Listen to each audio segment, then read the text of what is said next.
Hello, everyone, and welcome to the Rapid Chess Championship. It's a 9 round event, a 10 plus 0 event, and today is going to be the qualifier. The top 8 will qualify to the knockouts tomorrow. And amongst the Indian players, we have Vidit playing, who qualified 4 times in a row. So the Rapid Chess Championship has gone really well for Vidit. And apart from Vidit, we also have Raunak, who has had a bit of a bad run in Sharjah Chess Masters, but he's back out here. He's trying to get a win back because nothing really heals the losses like a win. And we also have Harsha Bharathakoti. These are the 3 Indian players playing as of now in a field of 44 players. And we are set to start in just about a minute. Just about a minute is remaining. So, Chad, what do you think? Is Vidit going to make it this time, or is it going to be someone else?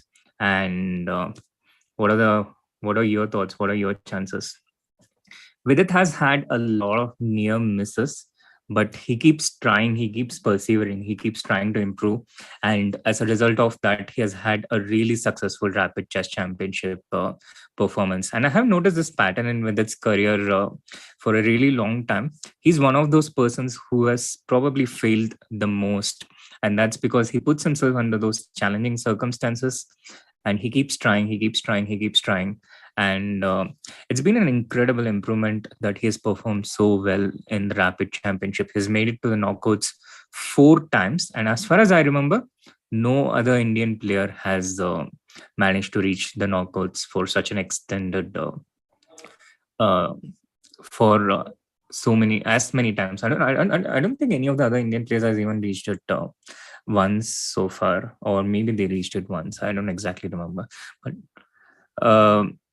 oh yes, Arjun reached till the semifinals once, and I think he ended up losing to Hikaru, who was basically no, he lost against Henrikin. Yeah, he lost against Henrikin, but it's been an incredible performance, and the games have just begun. So let's have a look at the games.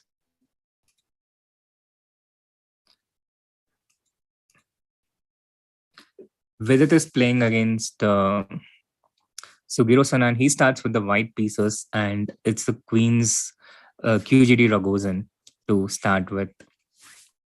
Vidit flashes out the first 10 moves really fast, bishop e2 on the board.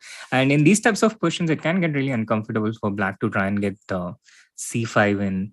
He has to try and move the knight in order to get the c5 going, which is not easy to achieve for black. But on the other hand, if black knows what to do, then it usually goes well for black.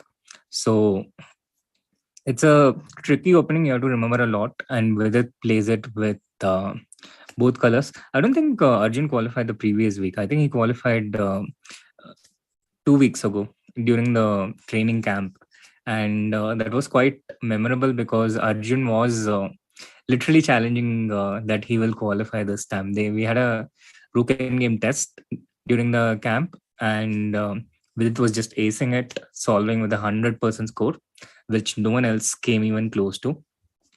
And then Arjun was like, he'll get his revenge in the Rapid Championship, and he managed to qualify into the top 8. And there has been a big rule change in the Rapid Chess Championship. Initially, it was restricted only to the top 100 players in the world. But 2 weeks ago, they opened it up to all the grandmasters in the world. And that changes things quite a bit because with it being restricted to the top 100 players in the world, it required less points to qualify, even though the field was really strong. And something like 6 out of 9 was sure to get you into the top 8. But with the field opening up, with more grandmasters coming in, therefore having a more number of players, it has also opened up possibilities for more players to get into the top 8. And therefore, you need to score higher to get into the top 8. And the first time it changed, Arjun qualified, and that was also the first time when it didn't qualify in 5 weeks. So the rule change hasn't quite been hasn't quite worked in with its favor. But we'll see. We'll see how it goes in the second time.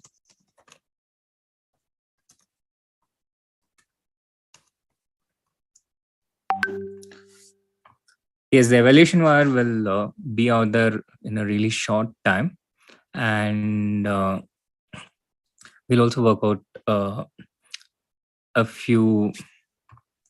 We'll also work out a few things as the stream progresses, and have everything set up in a really short time. White has a pleasant position out here, 95 bishop e8 played, and we have the evaluation bar on the screen. And usually white gets f4, f5 in these types of positions. Still not quite able to draw arrows out here on the screen, so I'm not able to exactly show these moves. But yeah,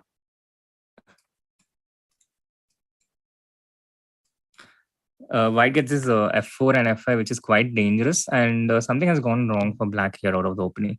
Queen e4 is also a really nice move with the idea of bishop d3 trying to hit the h7 point.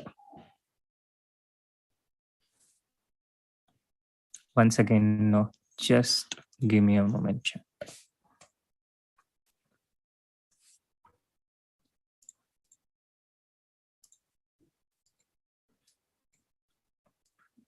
Just working through a few technical glitches. Yes, bishop d3 on the board, g6 played by black, preventing the queen from getting on to h7, and now the pawn to h4 with the idea of h5. And black probably has to play h5 to prevent this pawn from getting onto h5. But all these moves, it creates weaknesses and it creates pressure on black's position. And white is really having a great position out of the opening here, a lot of pressure. And if black plays something like h5, it weakens the g5 square, it weakens the h6 square. It brings more of white's pieces onto the dark squares in black's camp.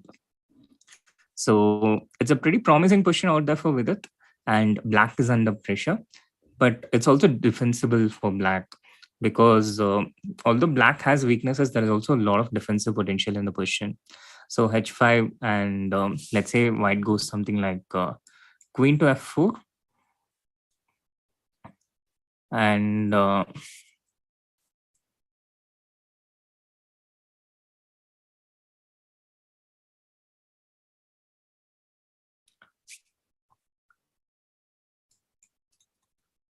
I think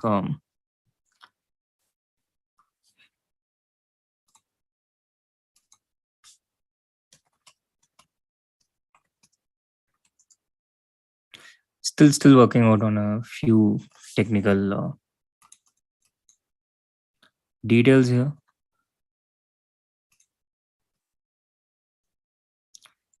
which will iron out really soon.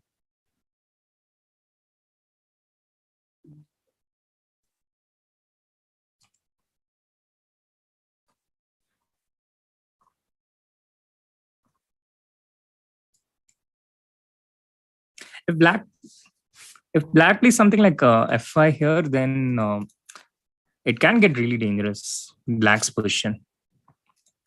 You already have a lot of weaknesses for the on the king side, and with f5, it weakens the g6 square as well. So then, yeah, f5 instead of h5, then it allows white to play h5 in the future after something like queen f4. So that's the reason why black prefers to have the pawn on h5. The point being that if white plays something like g4, then black will have queen into h4, and the f7 pawn is protected by this bishop on e8.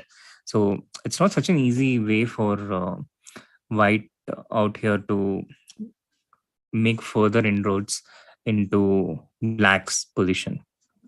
We'll just carry on like this for the moment and try and iron out the technical issues during at the end of Vidit's game after the first round, and see what is possible. So queen g3 played by Vidit. Once again, a pretty strong move. Since white cannot play the pawn to g4, white wants to go f4 and f5. That's one of the options with opened up by queen g3. And the other thing is that this pawn on g6 is very vulnerable. So there is a potential sacrifice out there on g6 whenever the bishop on e8 moves. If it ever moves, there's instantly bishop into g6 coming. So these are the two threats that white can create. And we are around the halfway mark. Both the players are down to less than 6 minutes. And once again, there is no increment, 10 plus 0. The issue is being that I'm not able to make moves on the board right now. So, but yeah, that will be ironed out pretty soon.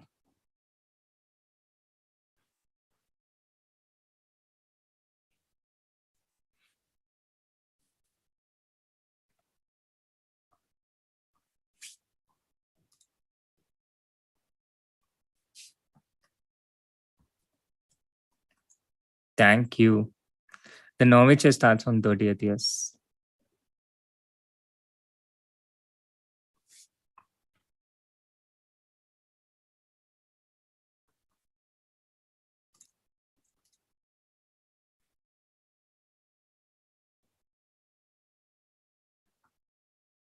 Oh, meanwhile, we also have a fourth grandmaster playing in this event from India, Bharat Subramaniam. So we have four players, Vidit and Harsha.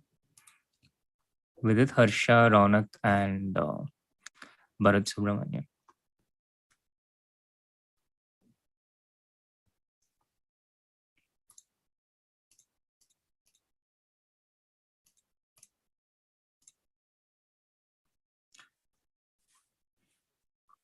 Rook is 8 and Vidit on a bit of a think right now.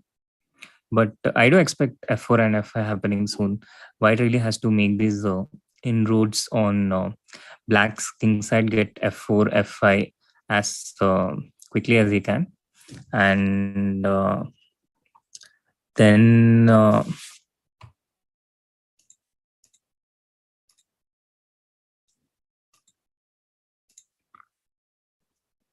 yeah, f4, f5 as quickly as possible, and then try and make further inroads on the black's king side.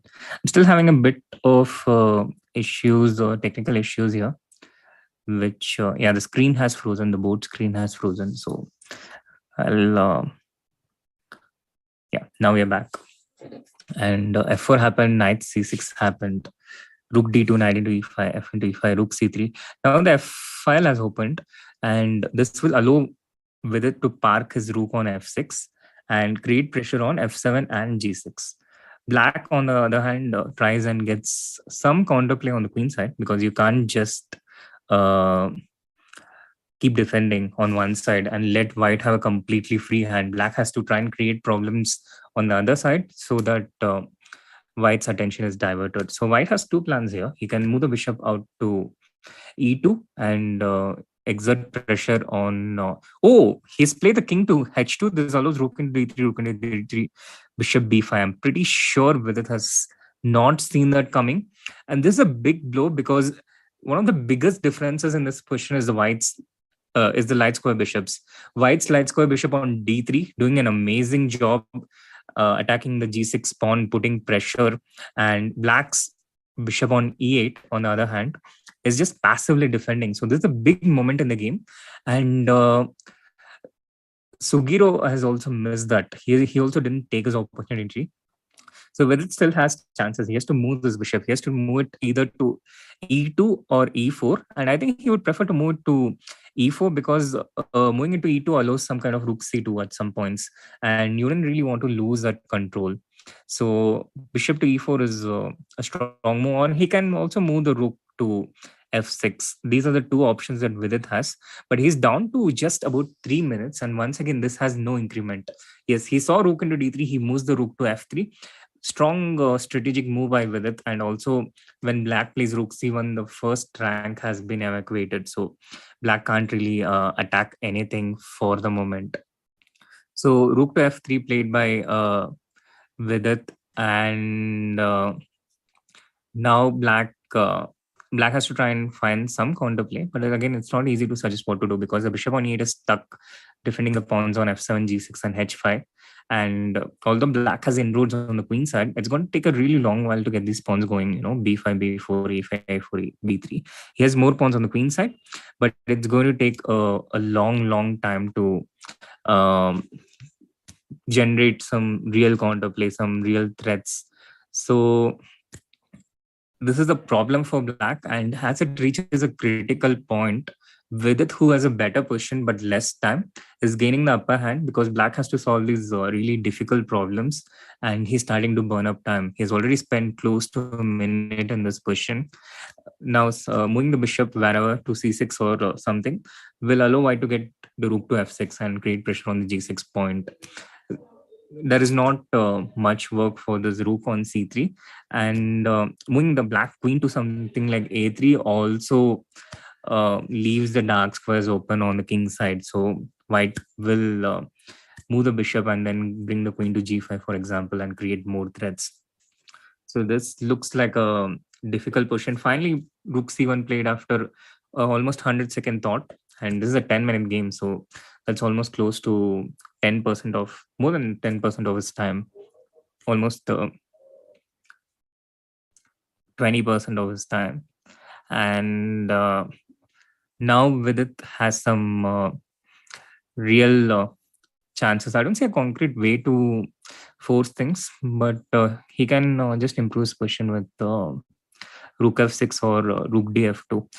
He has to, yeah, he goes rook f6. He goes rook f6, and I believe queen g5 will come in next to create threats like rook into g6. Sugiro plays rook c3, but there's absolutely no threat for the moment. So white can go ahead and get queen to g5. And after that, there are devastating threats. He goes queen f4, which also makes a lot of sense, bringing another piece into the attack. But I think queen g5 was potentially stronger because it was creating a concrete threat. Queen f4, on the other hand, it creates options like bishop into g6 and rook into e6, after which the queen comes crashing with queen f6 in the future. But the queen can do the same thing from g5 as well. So I don't see why queen f4 has any advantage over queen g5. And yeah, rook e1 played the pawn on e3, but I don't really see any major threat from black. Maybe he can try something like rook c1 and rook h1 check, but even if he gets that, the white king just goes to g3, after which there's no further threat from black side. So Vidit probably has to go queen g5 at some point. He cannot move the rook on d2, he cannot move the bishop on d3. He goes queen g5, but queen f4 was probably not necessary. After queen g5 though, now we have the deadly devastating threat of rook into g6 check, a discovered attack on the queen on e7.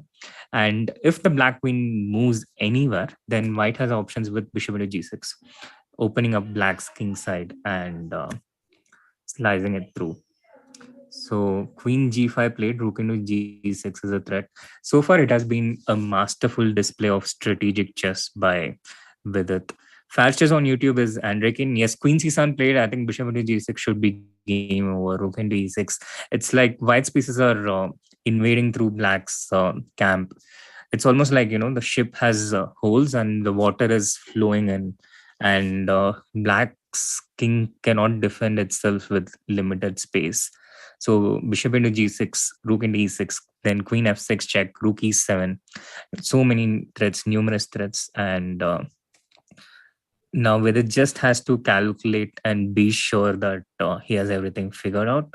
Bishop into g6 played, and he has 80 seconds remaining, so he has more than enough time to finish off this game smoothly. Rook into e6 also played, queen f6 check, rook e7, all these moves incoming, and black probably can already resign in this position. If it was a classical game, I think he would already resign, but with the limited time control and no increment, white still has black still has some hopes, and will potentially look for a way to try and prolong the game, but I just don't see any way for black. So it's been a seamless display by Vidit, and things are looking good for Vidit in this tournament. When the games are over, they have a certain rating. The rating is the chess.com rapid ratings. So it's like any other rating system. Oh yeah, Vidit has won the game. So Suguru resigns and Vidit starts with 1 out of 1. What a game by Vidit. Meanwhile, the other Indian players, let's have a quick look at how they are doing. We have three more Indian players playing. Raunak, who's playing from Sharjah, Harsha, and um Bharat. And Harika is also a regular player in the Rapid Chess Championship. Dropstone is David Paramian and Mishanek Izrar. Alexis Sarana and yeah. So we have all the players set. Harika has lost her first game against Maxim Matloko. She starts in a not so ideal way. And Harsha has also lost his first round game. It's a pretty strong tournament, guys. Only the grandmasters have eligibility to play in this tournament. And Raunak and Vidit are the Indians who have started with a 1 out of 1 score. And Harsha, Harika have lost their first games. And I'm not quite sure what happened to Bharat. That's the end of the first round. And we'll just be back after a very, very short break. Don't go anywhere. And do hit that like button and subscribe to the channel if you haven't. And we'll be back in a really short time after working on the technical aspects.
Welcome back, everyone. The round 2 has begun, and Vidit is playing with the black pieces against Anton Demchenko.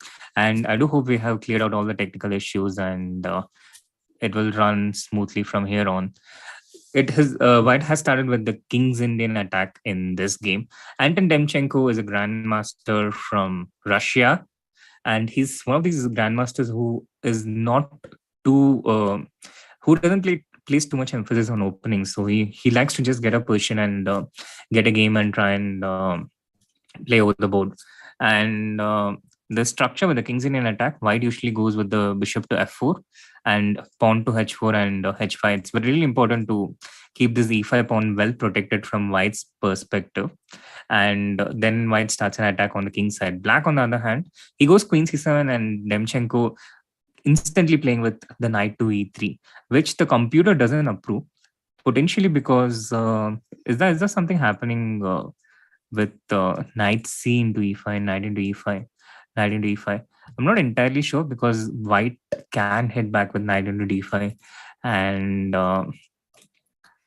it can get messy. But with it goes rook f c8, and the computer doesn't. Oh, he's missed knight into d5. He's missed knight into d5. This is a massive miss. This is a typical idea in the king's Indian attack, and I can't believe that Vidit has missed that. It's a major lapse from Vidit, who started the first round really well with a seamless game. But this was totally unwarranted from Vidit. And after knight e3, he really should have been more careful, defended the d5 point, and the score will be updated in a really short time, guys. We'll just try and bring Vidit's camera on to the screen right now, and then the scores will be updated. So yeah, knight into d5, into d5, e6, queen d8, and now after e into d7, queen into d7. White has a nice position because white is a lot better prepared for the opening up of this position. His pieces are better placed for it. Black, on the other hand, he was preparing himself for an attack on the queen side, to make a queen side expansion. Rook of c8 especially was made towards trying to get something on the queen side, get things going on the queen side. And here after knight e3, Black probably should have played something like knight d4 if knight into e5 didn't work. But he went rook of c8, and after knight into d5, into d5, e6, queen d8. Here, white also had options to take e into f7, king into f7, and get something like knight g5 check going. He took e into d7, queen into d7, and played the knight to g5 with the intention of bishop h3 as well as queen to h5. Again, not the move that computer likes. And after knight g5, then initial instinct is to just take bishop into g5, bishop into g5, and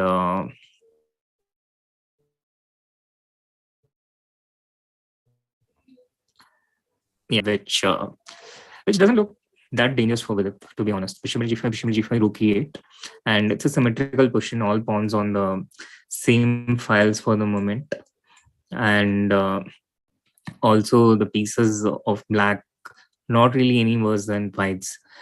White does have the pair of bishops, but on the other hand, black should be able to neutralize it. Let's say have the knight on e6 in the future. Yeah, he takes bishop g5, he takes bishop g5, and rook e8 on the board as well.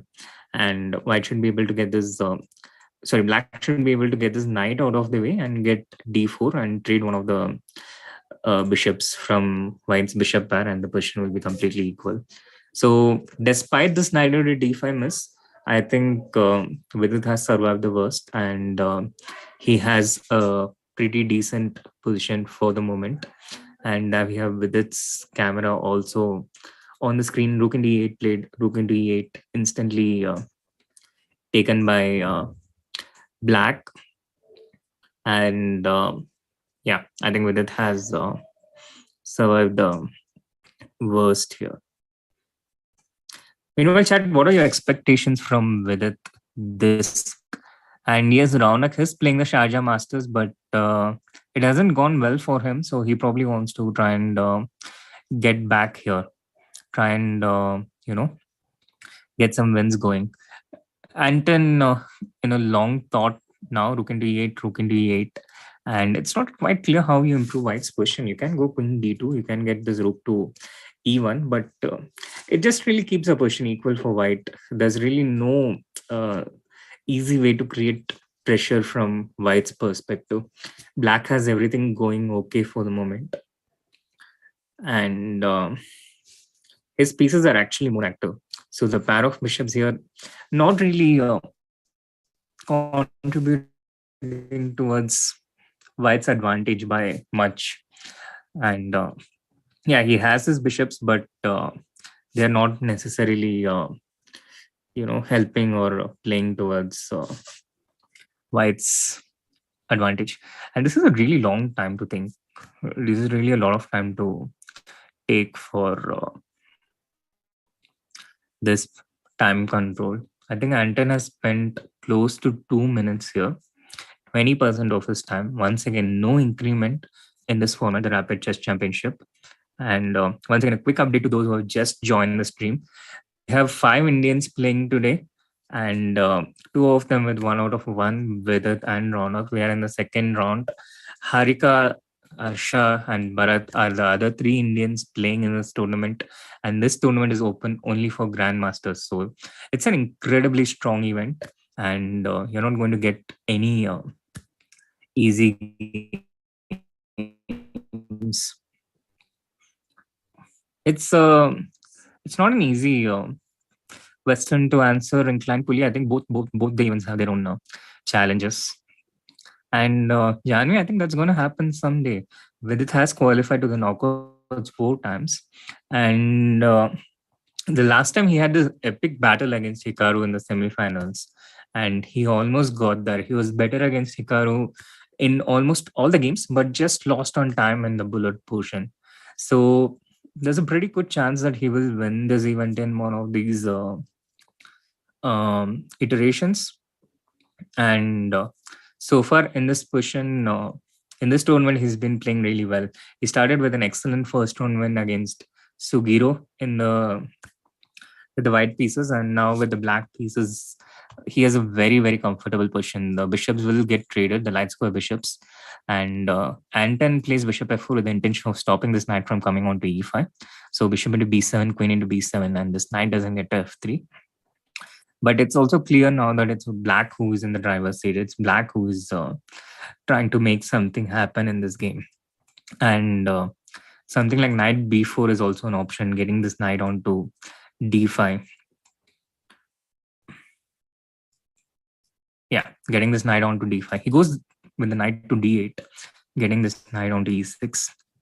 And all these continuations go towards trading this light square bishop, getting this knight against bishop, and black seems to be controlling the board a bit better than white here. There will be a total of 9 rounds in this event, guys. So 10 plus 0, 9 rounds. That's a playing time of, I guess, about 3 hours. A playing time of 3 hours with a bit of breaks in between here and there.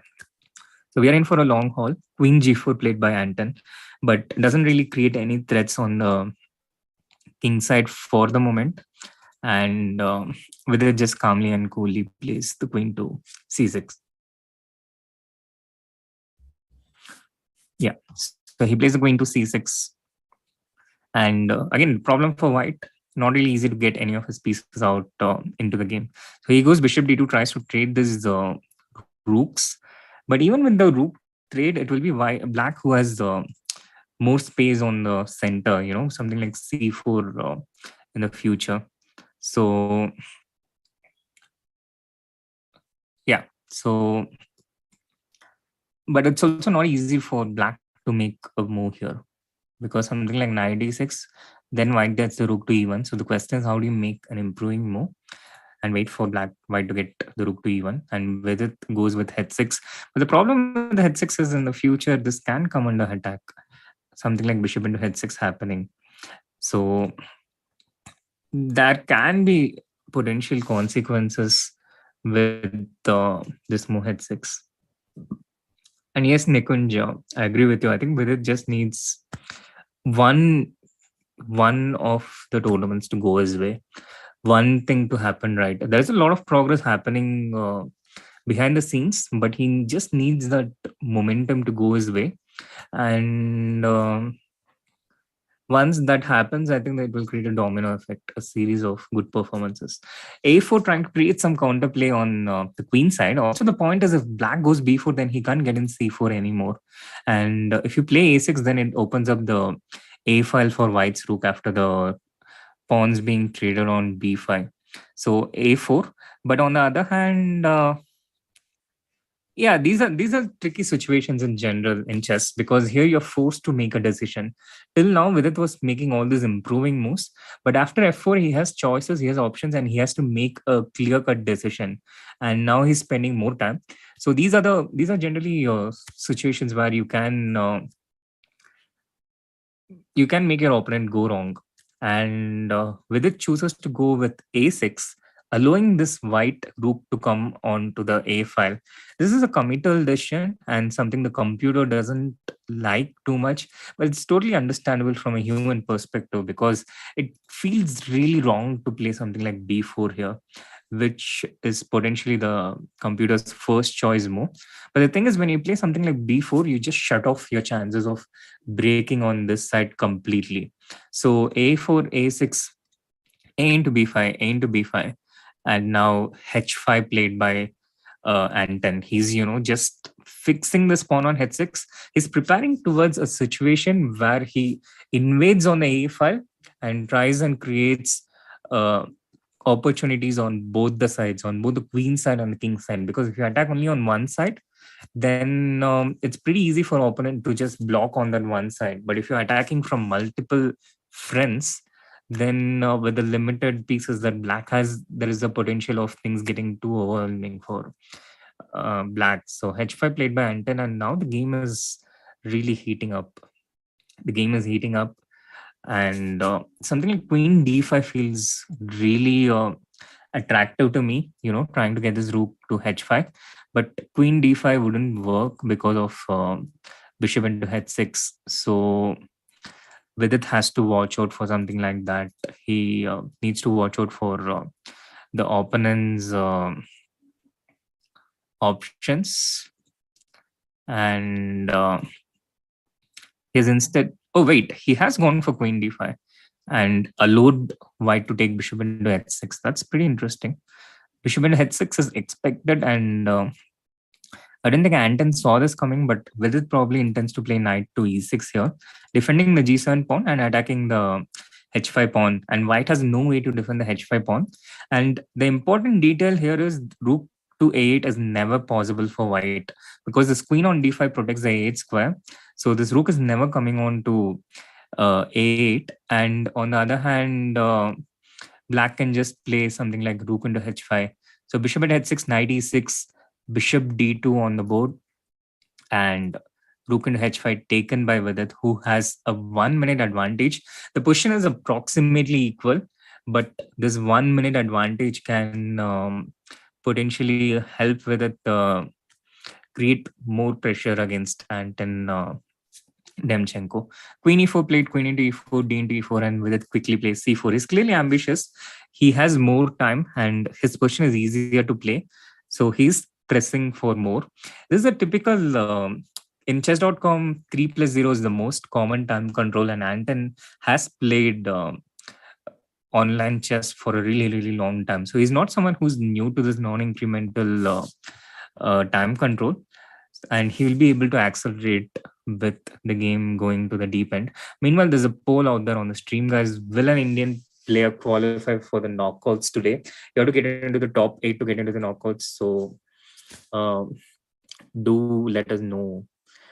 And bishop c1, c3, bishop c1, now d3, knight d4, all these moves, all these options tempting for Vidit.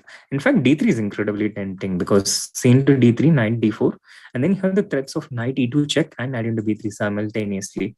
And d3 also clears the way for the c3 pawn. But it was probably not working for some reason. So Vidit goes rook e5 first. And if black goes f3, then maybe Vidit wants to play f5. But we are going towards the time travel phase.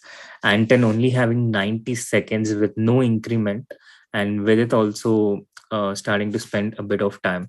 He plays the pawn to g5, discouraging white from playing this pawn to f4 and cementing his rook on e5. So what Vidit wants to do here, he's trying to prevent the liquidation of the position. He's trying to prevent the exchange of pieces, and this really favors the side with more time, because with 78 seconds there are only so many moves that you can make.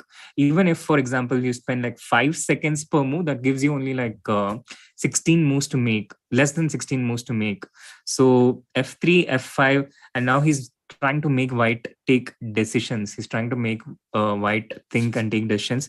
Into f5, rook into f5, king into on the board, and now king f7 also on the board. G4 played by white, and I expect this rook to go to d. No, he starts with rook e5 check, king to d1. The game is really starting to accelerate here, and yeah, we are back to the live position. Yeah, king d1 played, and now we're trying to bring his king onto the c6 square so that he can liberate his rook from e5. This rook was defending the b5 pawn.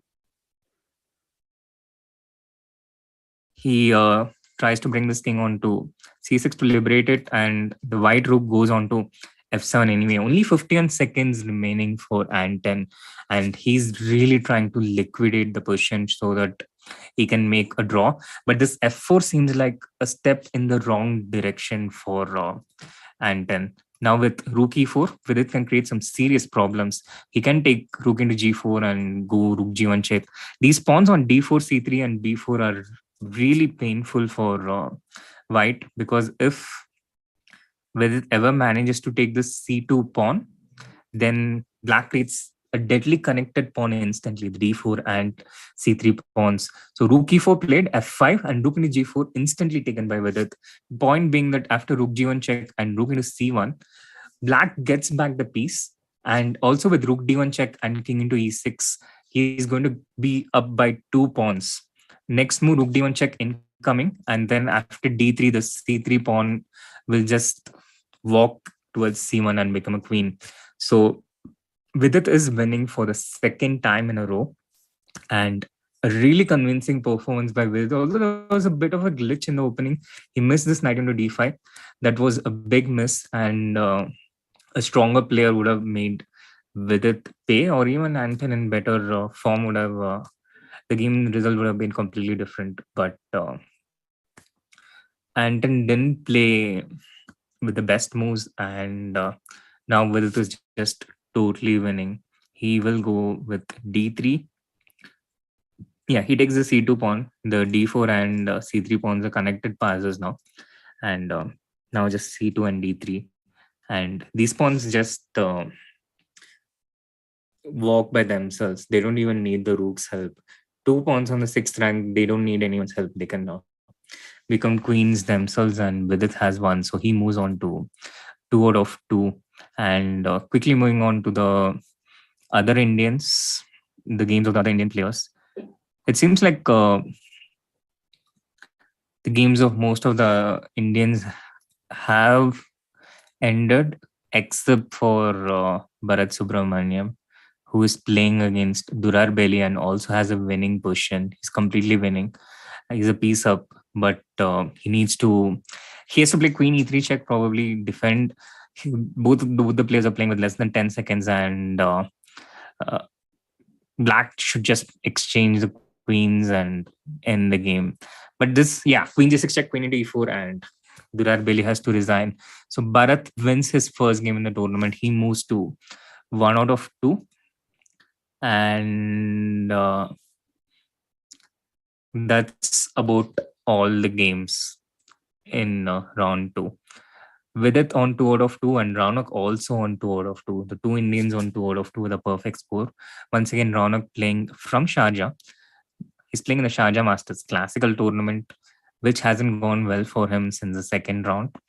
And but the class is permanent, and he's out here in the Rapid Chess Championship with 2 out of 2. Harsha with 1 out of 2. Bharat with 1 out of 2. And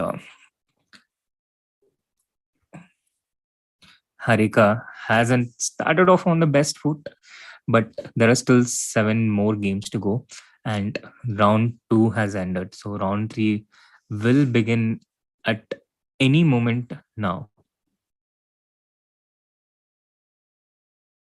Yes, absolutely, guys. Video OP in the chat.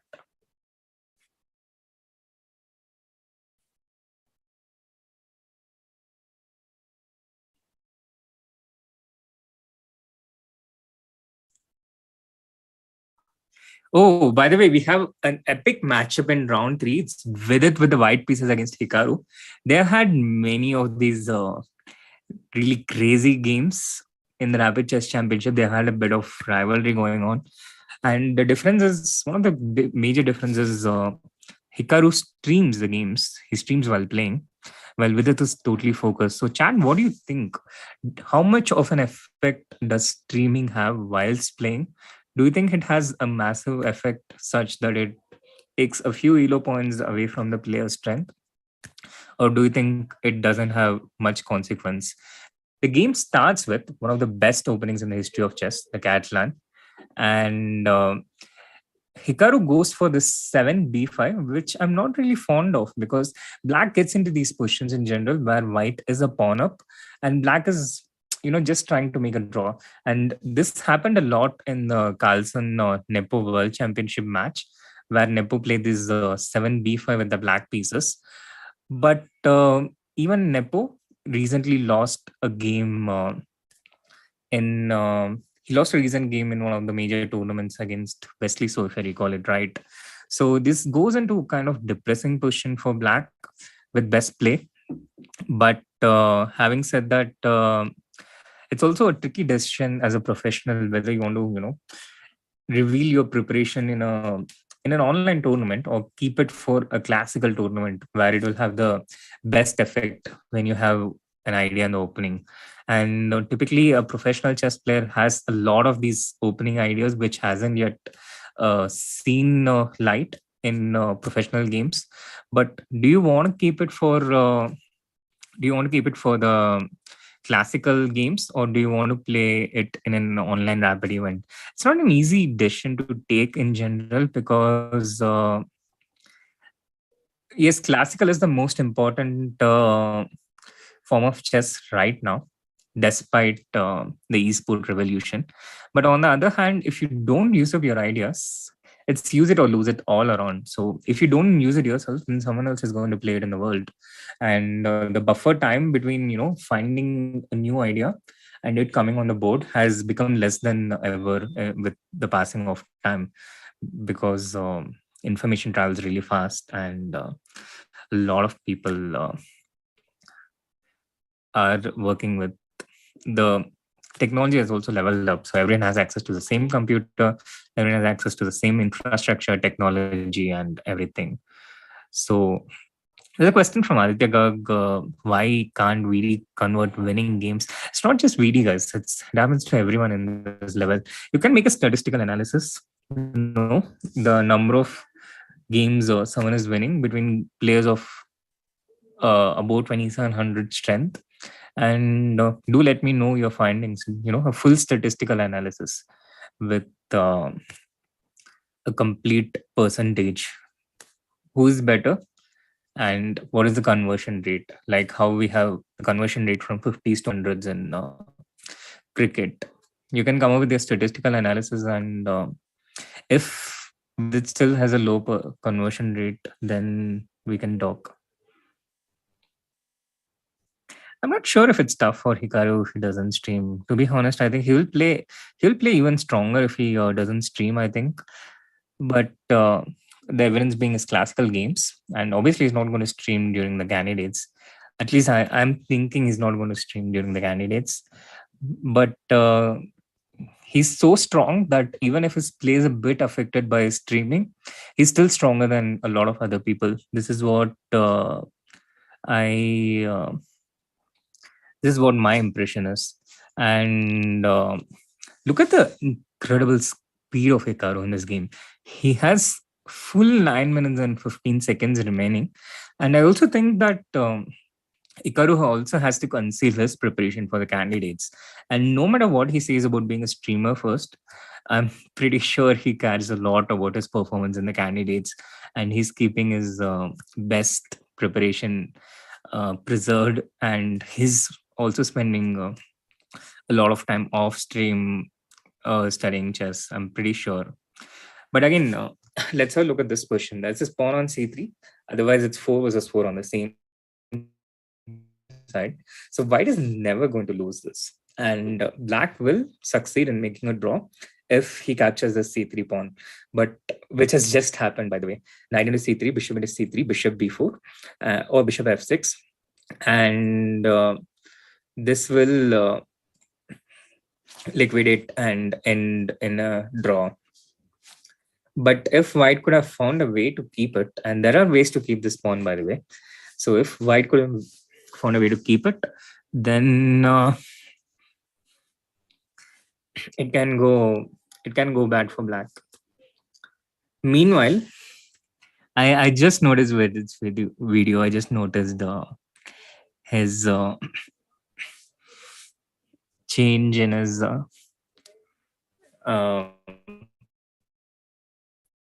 his makeover.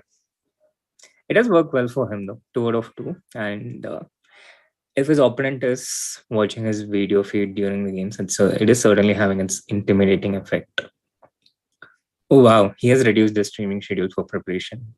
So much for being a streamer first, but it also helps to not have that pressure, because when you're totally focused on only one thing, when you're dedicating all your attention towards one particular thing, then in the absence of a backup option, it can going all in with one thing. It's always something which has its dangers in anything. You go all in, and if it doesn't work out, then you're left with nothing. So I do believe that this is the kind of pressure that Hikaru was having in the previous candidates. He was solely focused on playing chess, so he was literally going all in on only playing chess. But now his main source of income comes not just from professionally playing chess, and I think that takes off a lot of the mental pressure for him. And this game, knight h4, the offer of trade for the light square bishop. So I think this will give us chance to look at one of the other Indian players for the first time in today's stream, with likely to end in a quick draw in a really short time. The light square bishop's coming off, and black will no longer have the pair of bishops, because black has ways to keep his pair of bishops still. He's not obliged to play bishop into g2 by any means.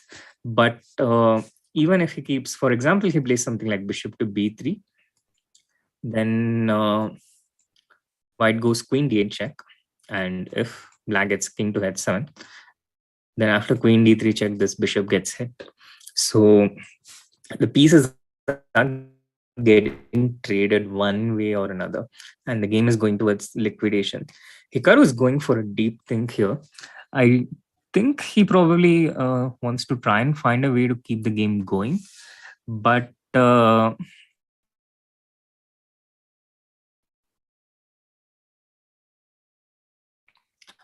I'm not sure if he can, or if he will be able to do it. And wow, has the game just ended in a draw? Oh no, Hikaru is still thinking. That's a long time to think. And the queens are coming off. Oh no, Vidit refuses the invitation to trade the queens. Probably wants to keep the queens on to create some counterplay, some pressure on f7. In the absence of queens, black has pretty much a free hand in doing whatever he likes with the pair of bishops.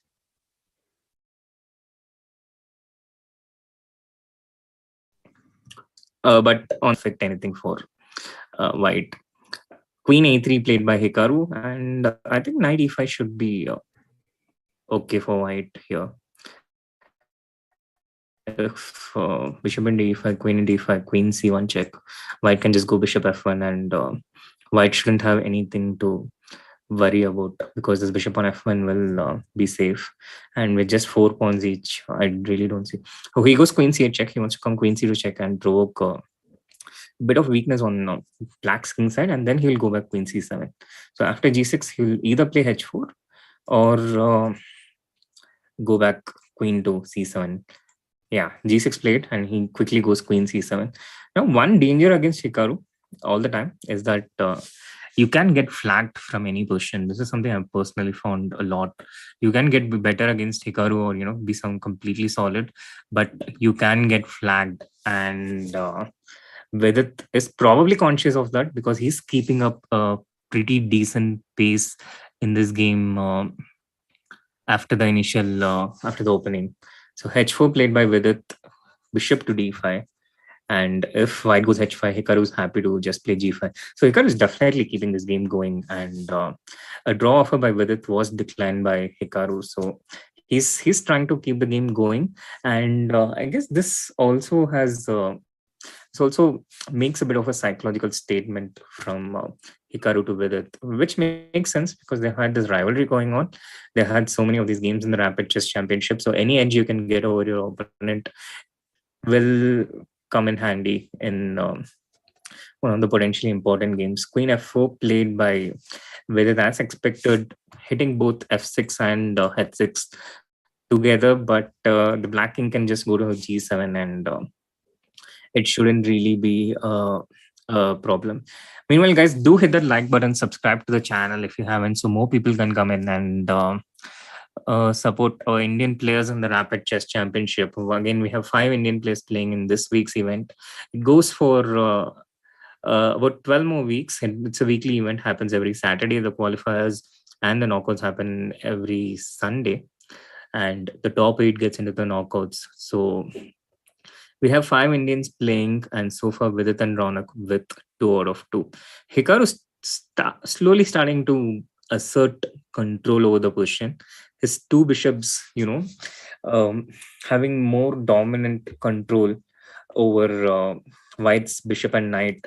You can just count the number of squares that the bishops control collectively. This bishop is watching an empty diagonal right now, but it's still controlling a lot more than what this knight controls. The knight has like 4 squares under its control: e5, g5, g1, d4, e1, 5 squares. And this bishop, on the other hand, has like 9 squares, and that really helps. It's like having more land. But now Vidit can force the trade of light square bishop with knight e1, which was perhaps being met by queen e1. So Vidit just goes with the queen to d1. He keeps everything intact, and these guys are playing so fast that their moves are happening even before I can draw an arrow. And queen d1, queen e5, knight e1, again trying to trade the light square bishop. Hikaru wants to keep his pair of bishops. Vedit is like, no, you're not getting away from the trade. But Hikaru is like, no, I'm going to get away, do whatever you like. So Hikaru is successful in keeping the game going, and with the time getting less and less, it's more in Hikaru's favor, because he's clearly faster with the mouse, and the position is getting no closer to going towards a draw. Only 1 pawn has been traded, so for a draw you need to have most of the pieces traded, and the game should go towards a position with bare kings. So that's still quite away from happening. Bishop to c2, queen white goes for the queen to e2. I thought he'd go to d2 to try and get some knight d4 going. But anyway, Hikaru prevents his knight from coming on to d4. Now you can see Hikaru has a bit of time advantage. He's up by about 15-16 seconds, and he creates this pressure on his opponent out of nowhere, literally. He creates this pressure and the need for the opponent to try and play faster than they would normally play. 56 moves over, but both these players have more than 3 minutes out of 10. Queen e1 check, queen e1. The position is pretty balanced. It's pretty even. But what Hikaru has to do, he doesn't really need to make any progress. He just needs to make sure this position doesn't get repeated 3 times, for which he has to make an occasional pawn move. He just did it with g4. And apart from that, he has to ensure that the position doesn't get liquidated and traded. So this is a typical strategy where he's kind of bleeding his opponent by not allowing him to uh, liquidate the game, to simplify. With queen d1, with it does have this threat with e4 though, and it would be nice if Hikaru misses something, because this flagging, I mean, it feels like ish. It feels so. I mean, it's pretty normal in the online chess these days, and Hikaru kind of started this trend. I think 15 years before it became mainstream, but it just feels for someone like me, it definitely feels ugly. But I mean, Hikaru literally doesn't care about that. He just wants the points and the numbers. So he goes queen b2, queen c5, eyeing the f2 pawn. In case there's a bishop e1, then white can go e4. But you wouldn't want to play e4 without bishop e1, because that would run into bishop d4. So that's a threat that white has to contend with. And Hikaru, he will keep his eyes open for all these little things, so that it creates opportunities for white to go wrong. And now with queen b1, white is really looking to try and play e4, I believe, because that would go a step into liquidating the game, and black is trying to prevent it from happening. So whenever there's e4, there will be bishop to d4 and pressure on the f2 point. And aside from this, bishop is now coming to b5, and the white queen is not really in a position to give a perpetual check on this side. But on the other hand, white's position is completely solid. And with e4, bishop b5, into f5, into f5, one more pawn traded. So just 2 pawns each remaining for either side. And there should be a queen trade soon as well. Queen f4, I expect the king to come to g6. But what Hikaru has done is he's tied down white's pieces. So this knight cannot move, this bishop cannot move. Only the queen can move. And this restricts the free movement and mobility of white's pieces. And on the other hand, the black's king is really underprotected. He doesn't have any pawns in front of him. So with queen c8, Vidit is threatening a perpetual check, queen e8 check or queen g8 check. Not easy for Hikaru to protect against it. Queen g8 check, bishop g7, and you can't really move this bishop, because then queen into f1 check will happen. So Vidit plays the queen to d5, and this creates opportunities to give more checks against the black's king. And now Hikaru is the one thinking queen c6 check, and it would be I think it would be great if Vidit can find a way to tag someone like Nihal in this position, because Hikaru wouldn't be able to flag Nihal from this situation with him having less time, with such a time deficit. Someone younger. Oh yeah, now are we going towards a draw? Queen h4, queen h6. Will Vidit take this? I don't think he'll take. Oh, he took it. I'm a bit surprised, because he could have kept creating problems for Hikaru. He could have, kept. He was having more time for once, so he could have kept bothering Hikaru. But I don't think Vidit will also fancy himself flagging Hikaru. There is a I think 20-year 20-year advantage for Hikaru in playing this online chess format. And now it's going towards the draw. G into f4, king into f4, knight into g4, and bishop f5, bishop into f5, king into f5, and now it's a draw. And Hikaru knows that he can make a draw anytime he wants. So he wasn't really risking anything, but well defended by Vidit. And he moves on to 2.5 out of 3, increasing his chances of qualifying to the knockout stage. Harsha, meanwhile, playing against David Navarra, he's completely losing here. He's on 1 out of 2. And I believe the other Indian games are already over. So Vidit on 2.5 out of 3, and Raunak also on 2.5 out of 3. Excellent performance. Meanwhile, uh, Harsha has made some progress in his game against David Namara, so I wouldn't write him off just yet. Even oh, they've agreed for a draw. Wow, they've agreed for a draw. Any other person would probably have flagged Harsha here. Here, only 20 seconds remaining, but David Navarra is not one of those players who flags his opponent, and Harsha moves on to 1.5 out of 3. Bharat Subramaniam on 2 out of 3, and Harika not having a great start here. She's on 0 out of 3. There's still one more game remaining in the third round. Fabiano against Lee Kwang Liam. And Fabi has lost against Lee Kwang. So Fabi with 1.5 out of 3. And Lee Kwang moves into 3 out of 3. He goes into pole position. He goes into the lead. Meanwhile, chat, do hit that like button, subscribe to the channel if you haven't, so more people can come in and support the Indian players playing in Rapid Chess Championship. And do let us know your thoughts. What do you think is what do you think is the Indian players' chances of getting into the knockouts in this week's Rapid Chess Championship? 3 rounds over. Lee Kwang in sole lead with 3 out of 3, and a bunch of players with 2.5 out of 3. There are a total of 44 players playing today in the Rapid Chess Championship, this week's Rapid Chess Championship.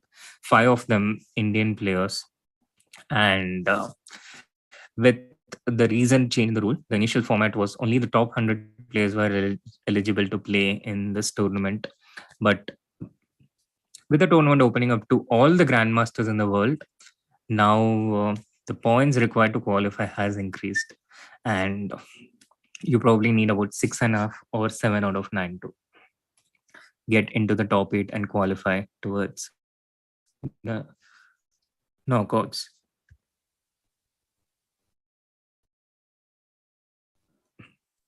The round 4 expected to start any moment. Fair Chess on YouTube is Andre Kane. There'll be a total of 9 rounds here. It's 10 plus 0, so no increment. Only 10 minutes each, no increment. And Champ 2005 is Raunak.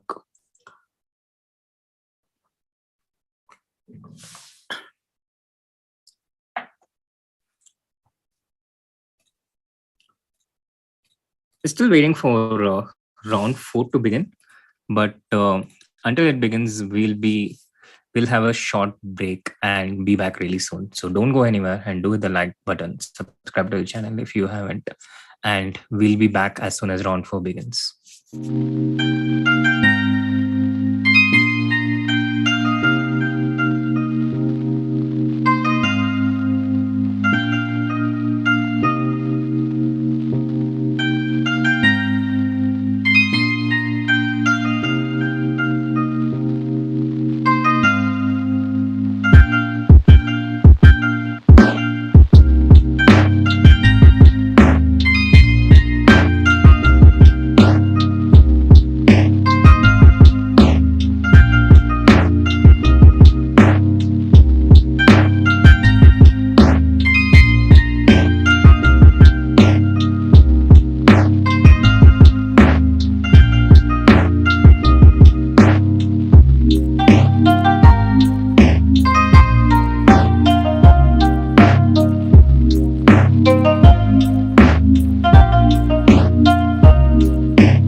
Welcome back, everyone, to the Rapid Chess Championship. This is the 4th round, and 2 Indians are on 2.5 out of 3. Vidit and Raunak Sadhwani. Raunak, playing from Sharjah, hasn't had the best of tournaments going for him in Sharjah, but he has had a fantastic beginning in the Rapid Chess Championship. He has scored 2.5 out of 3 in a really strong field, consisting of all grandmasters, and now he's up against Vidit with the black pieces. This is going to be a cracker of a contest, an all Indian derby. And what do you think is What are your thoughts, chat? Is Vidit going to be a big favorite in this game? Is Raunak going to create problems for Vidit? In general, Vidit hasn't had a great score against the Indian juniors. The cream of the Indian juniors, consisting of Prag, Arjun, Nihal, Raunak, and Gukesh. Vidit didn't have a great outing against them in some of the past tournaments that he has played against them. And this by itself has wrecked his rapid and blitz rating in general. But Raunak is not one of those who has a positive score against Vidit, if I remember it right. So this is going to be a cracker of a contest. And Raunak has started with the King's Indian defense, which has turned into a Grunfeld, and this is one of the most solid openings that you can play with the black pieces. Black doesn't have any weaknesses in his position. He has complete like a seamless position with no weaknesses at all. Like imagine a skin with no spots or wrinkles. That's how nice black's pawn structure and position is in the symmetrical Grunfeld defense. And it's not easy for white to create chances in this symmetrical Grunfeld in general, because the position is completely equal. And in general, in a lot of openings in chess, white usually has a bit of a slight advantage, but uh, there are a few openings like the Berlin or the symmetrical Grunfeld where it's just completely equal with even chances. And Raunak has moved this pawn to a5 and a4 really nicely. So this bishop had this uh, square on b3 from where he's attacking the queen. And if this queen goes to d1 back, then Raunak plays the bishop to b3. If the queen goes to d2, then he's obstructing his bishop from developing, and that will create problems in the future. And if the queen goes to c2, which is what Vidit has done, now here Raunak can either play the bishop to b3 or consider taking the d4 pawn, which shouldn't really be working. But yeah, bishop to b3. And Raunak has had this really solid start in this out of the opening in this game. And he's literally like asking with it, how are you going to even create a game? How are you even going to create some winning chances here? And Vidit replies with bringing his queen out to h4, creating threats like bishop h6, knight g5, which is not much of a tangible threat because black can easily defend with knight f6. And since he doesn't have any weaknesses on the king side, on his king side, everything is pretty much well protected for the moment. And this is, I think, one of the openings where it becomes really. Oh, rook a5 is a really nice move from Raunak, by the way. Probably not what Vidit had foreseen, and now black is actually better in this game. The rook coming to a5 and potentially coming to h5, and it also feels like Raunak is really motivated to perform well in this tournament. And when someone is motivated, and when that person is one of these talented juniors, it's not going to be an easy game for anyone in the world. With it playing the most natural move is preventing this rook from coming onto h5 with g4, and bishop h6 is obviously a threat going into the game. But I think black doesn't really need to worry a lot on the king side. So the question is how black creates some thing himself in this position, and knight c4 is one of the ways to do it. It prevents his bishop from moving because it exerts pressure on the b2 pawn. And if white is not able to move this bishop, then it's not clear how this rook comes into the game. So this kind of suffocates white's position. And it's also very annoying for white to have this black bishop on b3, because this also prevents white from playing this rook to d1, which is very important towards control of the center in general. So things are not going in with its favor so far in this game. And it's also interesting to note that this is with its third white game in 4 rounds. And this, of course, gives him a massive advantage in getting an early lead. But on the other hand, if this game doesn't go in with its favor, then that creates a massive disadvantage. It goes the opposite way. So knight e4, knight to d6, and Raunak is playing really fast. He has a minute advantage on the clock, and he also has a nice position so far. So Vidit is fighting. Vidit is on the back foot here.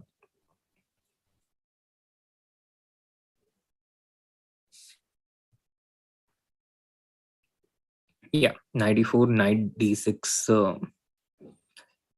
Maybe probably Vidit should have just repeated in the opening, but it's also not so easy to do this psychologically with the white pieces. He goes 92, trying to solve one of his problems, this bishop on b3. But on the other hand, this obstructs this bishop from getting into the game, the c1 bishop and the a1 rook. So as a result, black has that all his pieces developed, all his pieces out playing in the game, while white is yet to develop two of his pieces. And this leads black to having better control overall. And this bishop on d5 completely controls this knight on d2. So the knight has no squares to go to, and black is taking more and more control of the game. And at some point he'll be looking to open the position with e5, so his bishop can open up, and there's even more pressure on b2. So with it sacrifices a pawn with e4 more out of desperation rather than you know sacrifice. And the point now is, if black takes knight into e4, then white takes knight into e4, bishop into e4, and knight to g5. We can just have this on the board: knight into e4, knight into e4, bishop into e4, and knight to g5, attacking the bishop on e4 and the pawn on h7 simultaneously. And this wouldn't be great for black, but there is a better move for black after e4. There is a superior move, and that is bishop into e4. The point being that after knight g5, black can just take rook into g5, queen into g5, and this position is not great for white, because even though he has an extra rook, black has a knight, two pawns, and the pieces which are in the game right now, which are in the board, black's pieces are so much more active than white's. And for this reason, I think black is doing really well here. So knight to f3. This is the current position on the board. And oh, hang on. Some more moves on the board. And Vidit is fighting. He's trying to create some counterplay, but black's pieces are dominating. Black's pieces are going forward. This knight comes to d3. Really nice place for the knight. And white still hasn't developed the c1 bishop. He's still not developed the rook on e1. And these problems which existed at the beginning of the game, they continue to pose problems for Vidit. Having watched Nihal for a considerable amount of time now, do you also share the feeling that rapid time format is probably as weak as? No, I don't really think so. I mean, the rapid tends to be one of the most trickiest formats for people in general, because it's neither classical nor blitz, and it's somewhere in between. Requires more of a tactful time management, but it's a bit early even now to make lasting judgments on the juniors, because all of them format, all of them still growing. So uh, I think the jury is still out there, and there'll be someone who does really well for a brief period, and then there'll be someone who catches up in another period. I think these things will keep changing. A bit early to draw conclusions. I think until at least they're 20 years old. I think that's the point where we have a clear picture. And although black has been doing really well in this game so far, there is, I think, still quite a bit of work to be done towards conversion. And the advantage for Raunak is that his moves are really easy to make because of how well his pieces are placed.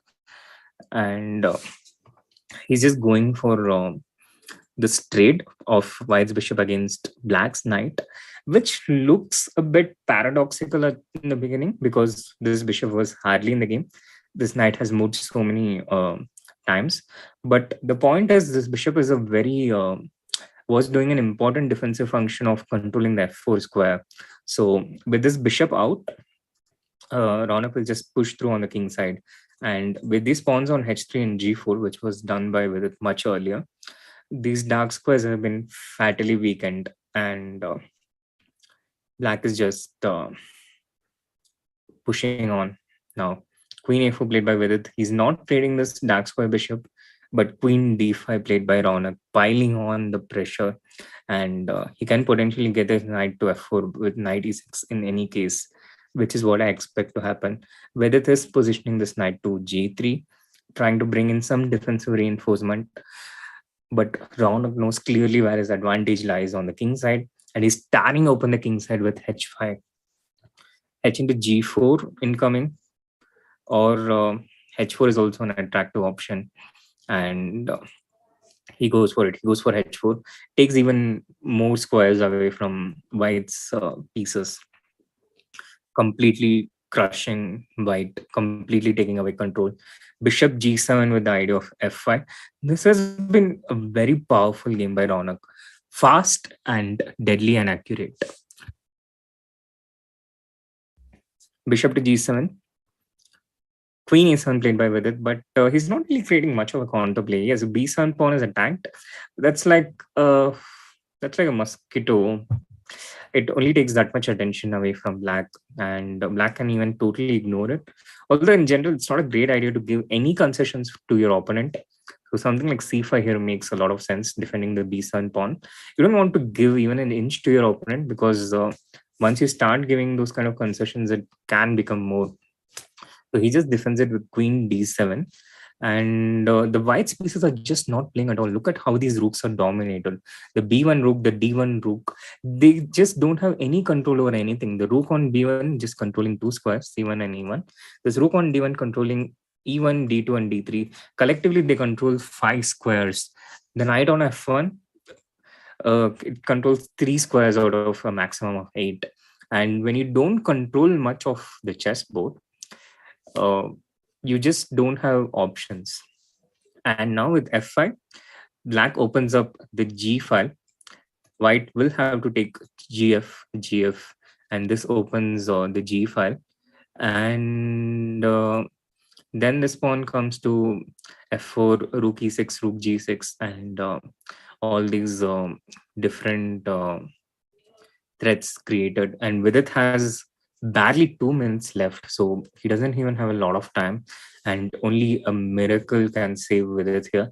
I didn't see a miracle happening because it looks like Raunak's internet is at full speed, and there's not going to be any disconnection as far as I can see. And this has been a really powerful performance by Raunak, so he will potentially go towards 3.5 out of 4. Yes, Ritvik, that was exactly what I was going towards with that little wordplay. With this form, what are your chances? What are our chances in the Olympiad? Again, guys, you can't read into Olympiad chances with the rapid time control performances. And once again, as I mentioned, it's a different ball game here, and people are not revealing all their ideas and secret preparation out here, so it requires incredible strength, and it's a very serious tournament with high prize money and high stakes. But in terms of something like the candidates or the Olympiad, it still is quite far away. King h2, rook d8. Now the threat is bishop e5 check, discovered attack, and black is also up by, oh yeah, queen e5 check, game over, king g1, queen in d2, and with it probably resigns. What a powerful performance by Raunak there. This was an incredibly powerful game to beat Vidit with 4 minutes remaining, 4 minutes of his 10 minutes, and to play with such speed. This has been a brilliant performance. Meanwhile, we have some other Indian games going on right now. Bharat Subramaniam is playing against Fabiano, and he seems to be in a massive spot of bother here. This king on g3, kind of in the middle of nowhere, and this rook on b1 stuck and vulnerable to a discovered attack. But on the other hand, he is up by at least 2 pawns. So even if he loses an exchange, he still has those 2 pawns, and it's not going to be easy for black to prove advantage. But on the other hand, Bharat has really little time. He has only 2 minutes remaining, so it's going to be difficult for Bharat to defend against black's onslaught here. Fabi has more active pieces and he's going for it. And once again, guys, Vidit or Raunak, eventually it's India winning, So we do have different teams for Olympiad, but ultimately it's an Indian team. So I think either way, it bodes well for India, whether Vidit wins or Raunak wins. And there is not much of a division between the Indian teams. Ultimately, it is India.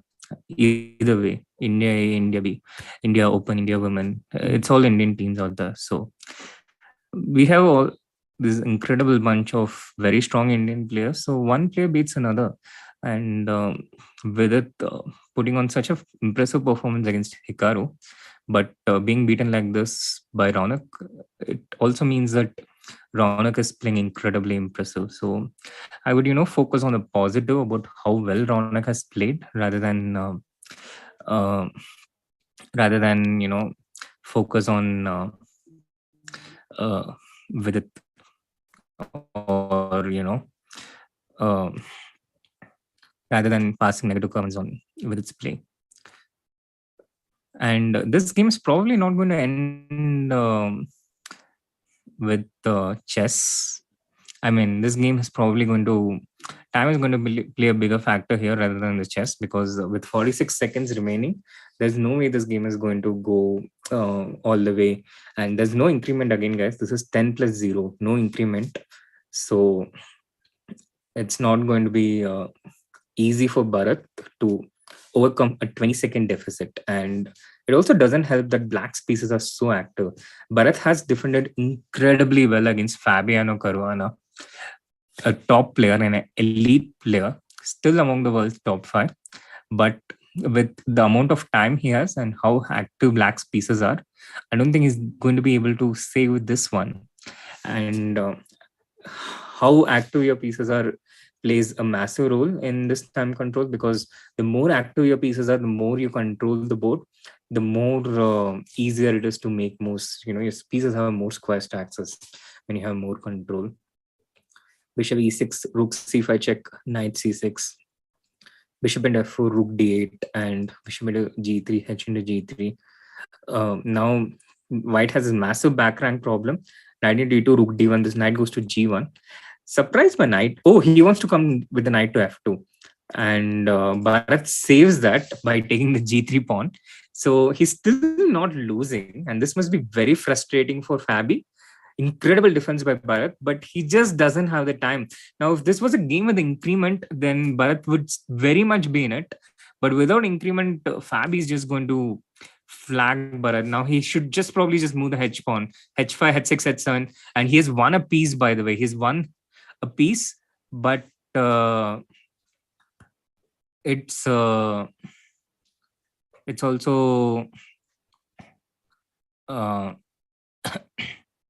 too less time for Bharat to be able to do anything.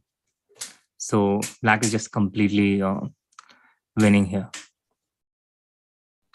Bit of unfortunate thing for Bharat there, but it is a game. It is without increment. It's equal time for both the players, and that's how the game is. So Bharat Subramaniam losing there, and he stays at 2 out of 4. So at the end of 4 rounds, we have Vidit on 2.5 out of 4, Raunak with 3.5 out of 4. Impressive performance. Great play by Raunak here. And we'll just quickly update the standings. Yes, Raunak with 3.5 out of 4, along with Andrikin and Hikaru, and bunch of players with 3 out of 4, including Brischuk, Paravian, Lee Kwang, who was leading with 3 out of 4 but lost the 4th round. Vidit with 2.5, along with Fabiano, Dubo, Rakmano, and a bunch of other grandmasters. And Raunak is up against Hikaru. So not much break for these guys. The games are instantly happening. Raunak starts with e4. He has the white pieces. If Raunak plays the way he played against Vidit, then even Hikaru is not going to be able to cope up with it. But he just goes for a very quick draw. Wow, it's a draw. It's a draw even before. Oh my god, he knows that Hikaru would be okay with this draw, and he just takes it instantly. Now that's a pretty interesting strategy by Raunak there. He goes to 4 out of 5, increasing his chances to qualify for the knockouts by a considerable margin. How quickly that game ended. 4 out of 5. And Hikaru also respecting Raunak and happy to make a draw with the black pieces and consolidate his chances towards going towards the knockouts. And meanwhile, Vidit is playing against Grigory Oparin with the black pieces, and Bharat was playing against Anton Demchenko. Harsha is playing against Grandmaster from Ukraine, and Harika playing against a Grandmaster from Canada. Vidit up against the Catalan opening, but I think he has. This is a pretty interesting opening from Vidit with the black pieces again. The players, I believe, not playing their usual openings. It's again a very tricky balance, revealing your openings, revealing what you want to play in the rapid championship like this, in an online rapid championship, and keeping it for the classical over the board games. And another important aspect, all these games easily downloadable by the opponent. So all this data, it goes into the opponent's database. And I think Champ 2005 is Raunak. Come on, guys, you need to know it by now. Raunak 4 out of 5, and I think it's kind of smart from Raunak against Hikaru, because things can go wrong very quickly against Hikaru. We have seen that happening even to Vidit, even in situations where Vidit has been dominating, but getting flagged or things going in a completely different direction. And meanwhile, guys, do hit that like button again, subscribe to the channel if you haven't, so more people can tune in. And with it, again, nice position on the opening, and making some pretty decent progress here. But it's very hard to really get an advantage with black in an opening like this. White will take this bishop on e6. It will create a pawn structure with the pawns on e6, d5, and c4, which is what Oparin has done. And now b into c4, rook into c4. And now with this bishop against this knight and the pawns on e6 and d5, it's not really black who's playing for a win here. I think it's clearly white who has a bit of an edge, and things can only turn around if white kind of overpresses and loses control.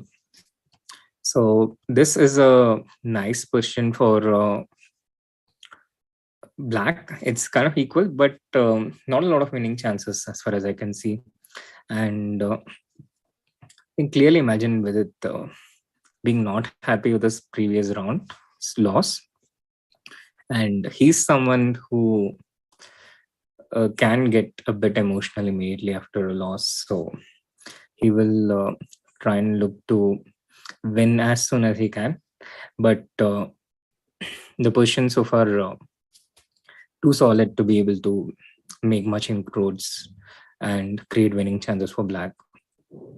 Being a c4, rook into c4, queen d1, and with it in a long thing, he had played the first 14 moves instantly in theory and hadn't spent much time since the till the 20th move. But now now with it in a long thing, rook c8 played, trying and trying and trading one pair of the rooks. Now, it's interesting that Vidit took with the rook on c4 at this point instead of the pawn, which probably looks more towards playing for a win, because you're creating a passer with taking d into c4. But d into c4 wouldn't really have worked, because after rook b1 and rook into b8, this c4 pawn potentially falls. And also, you don't want to get into a situation where you have this pawn on e6 and another pawn on c4. That pawn is not going to be able to advance quickly. And rook a b1, the queen probably has to move towards a3, because I think black's best chances here is to create pressure on the a2 pawn. Now, if the a pawns comes off, if it gets traded, then the position completely flattens. It becomes completely equal. So as long as the a pawn remains, that's the only chance for black to create something. And also, you need a high score to get into the knockouts. You need something like 6.5 out of 9 to get into the knockouts. And Vidit is at 2.5 out of 4 right now. So far, at the end of with the 5th round going on, Raunak has the best chance of qualifying into the knockouts. He has 4 out of 5, and he can get into the knockouts with something like 2.5 out of 4. I think 6.5 pretty much assures your chances of getting into the top 8. Once again, to remind the people, it's a 9-round event. It's 10 plus 0, no increment. This is the qualifier for the Rapid Chess Championship. It happens every week, and the top 8 gets into the knockout. And after that, the knockouts will happen in Sunday. And this tournament is open to all the grandmasters in the world. This was a tournament which started off being open to only the top 100 players of the world. But with time, it's open to all the grandmasters with since the last 2 weeks. And what this has changed is the score required to get into the knockouts has become higher.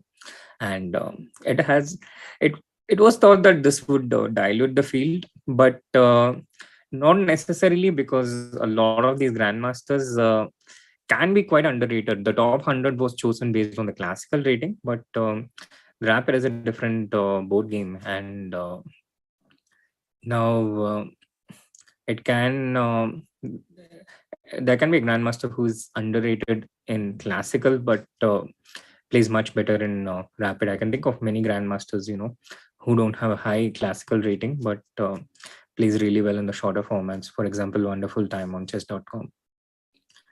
And h4, h6. White still has a more comfortable position here. Black has to be a bit careful, and it's because White's pawn structure is clearly better, and he has these options like h5 and queen g6 coming in. Black not really having any advantage on the other side, but also these weaknesses, the e6 pawn, for example, quite close to black's king, so it's not easy for white to exert much pressure either. But it has been easier for white to make moves in this position, and because of that,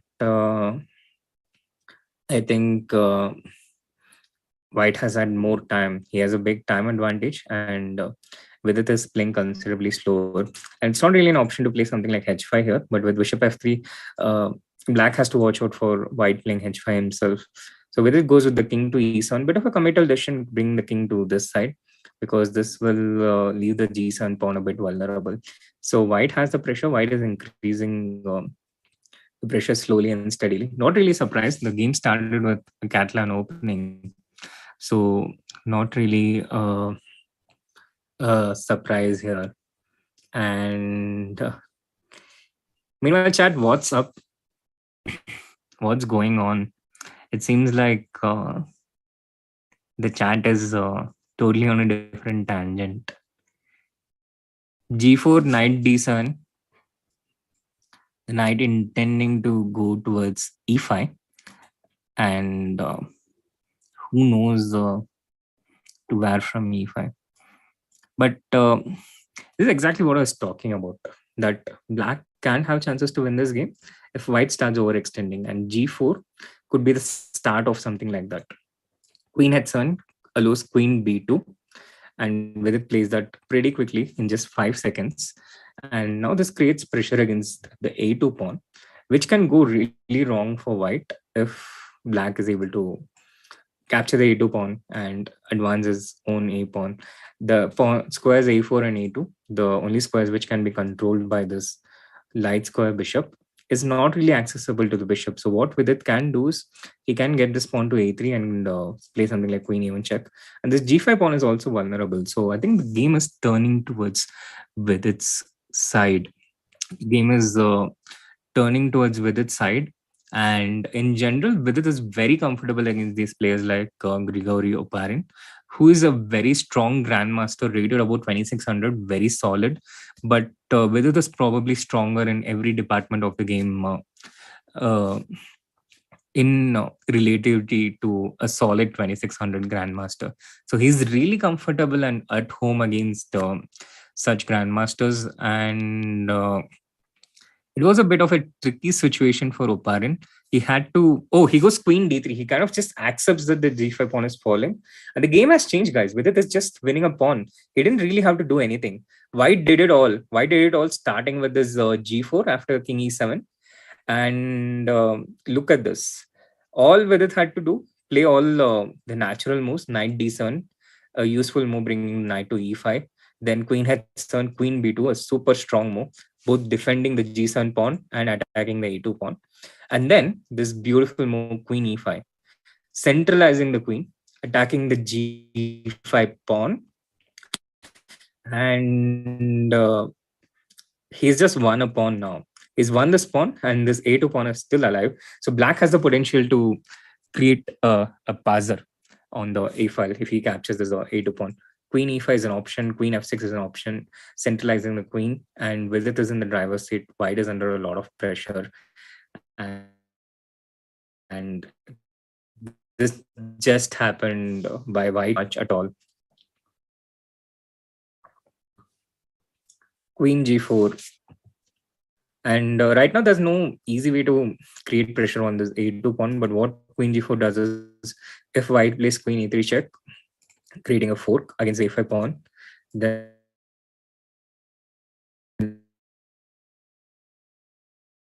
can interpose with queen b4. So black won't have such a big advantage. So if you do take this a5 pawn out, then Vidit loses a lot of his advantage. And even though you have these pawns on e4 and options like knight e5 and knight f3, it's possible to defend against the knight's threats. Guys, it's a 9-round tournament, but it's only it's only the 5th round now, so we are not even through halfway. Prachi, based on the existing data, it seems like you have to start really early to be good at chess. But on the other hand, we know really little about these things. We are not even at the we're not even close to understanding what human capability is.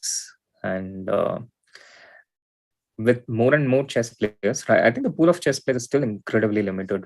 And already we are seeing we are being proved wrong in a number of different ways. The number of strong players across the world has increased exponentially with explosion of internet.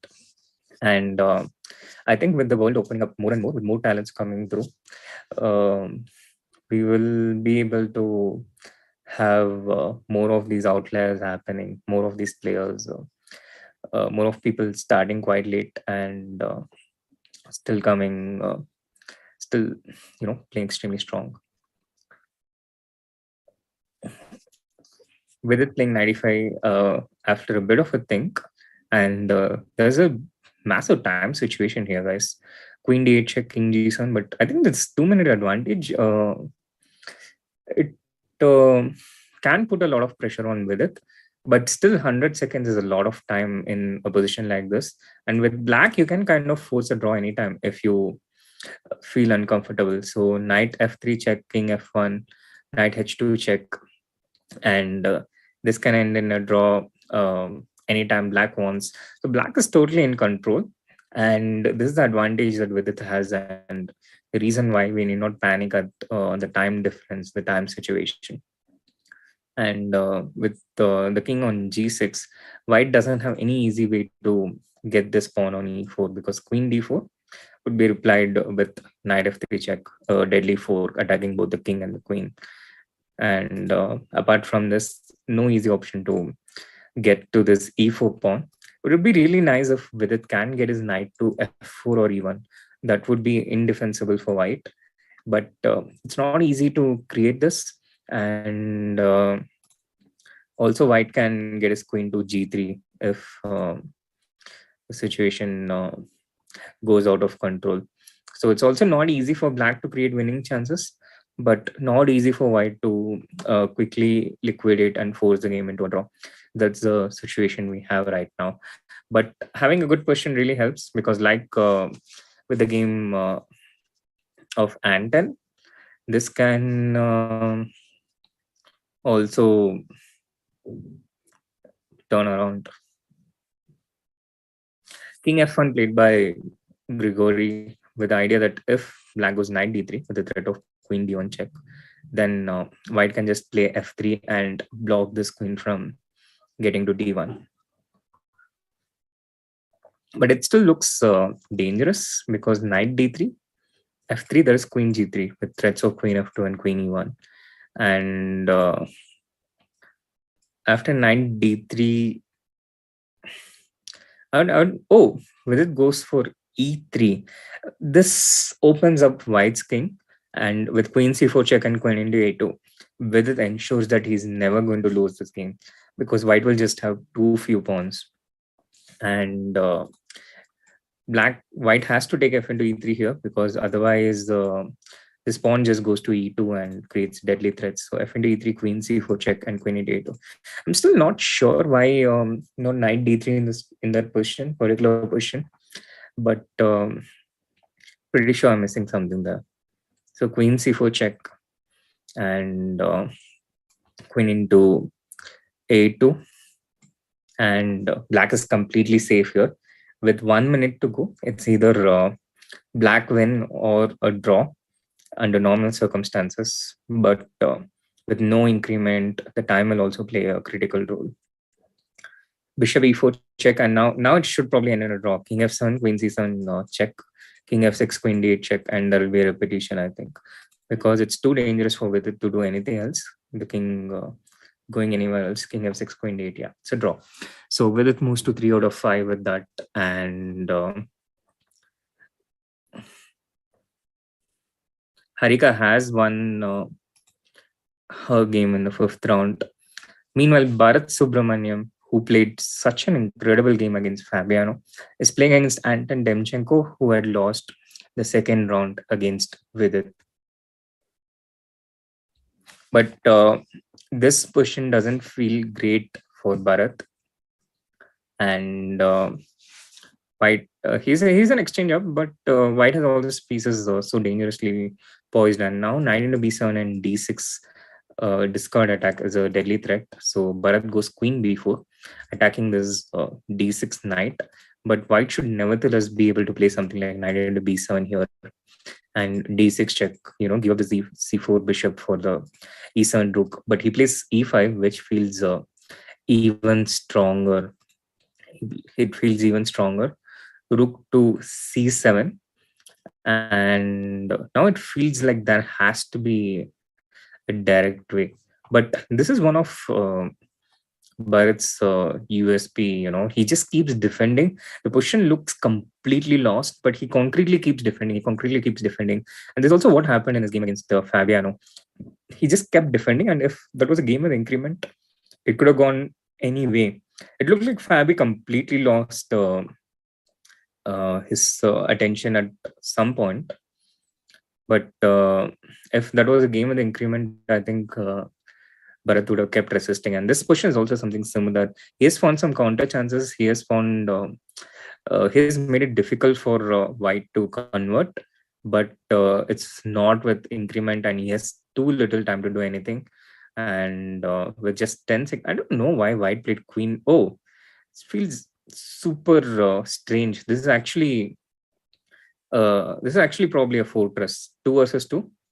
And I don't really see how white can break this. But Bharat cannot really play this with 4 seconds, so he's going to lose on time once again after a very, very resilient defensive performance. Excellent play by Bharat, but he needs to keep himself more time. It's just how the game is. This is a format with no increment, and that's the end of fifth round, guys. That's the end of fifth round. 4 players in the lead with 4 out of 5. Andrekin, Raunak, Hikaru, and Jose Martinez, and a bunch of players with 3.5 out of 5. None of them Indians, but includes very strong players like Fabiano, Li Kwang, and Vidit out there with 3 out of 5. He probably needs to have a powerful finish to get into the top 8 from here onwards. But once again, we have some very strong players with 3 out of 5. People like Dugu, Grischuk, and moving further down.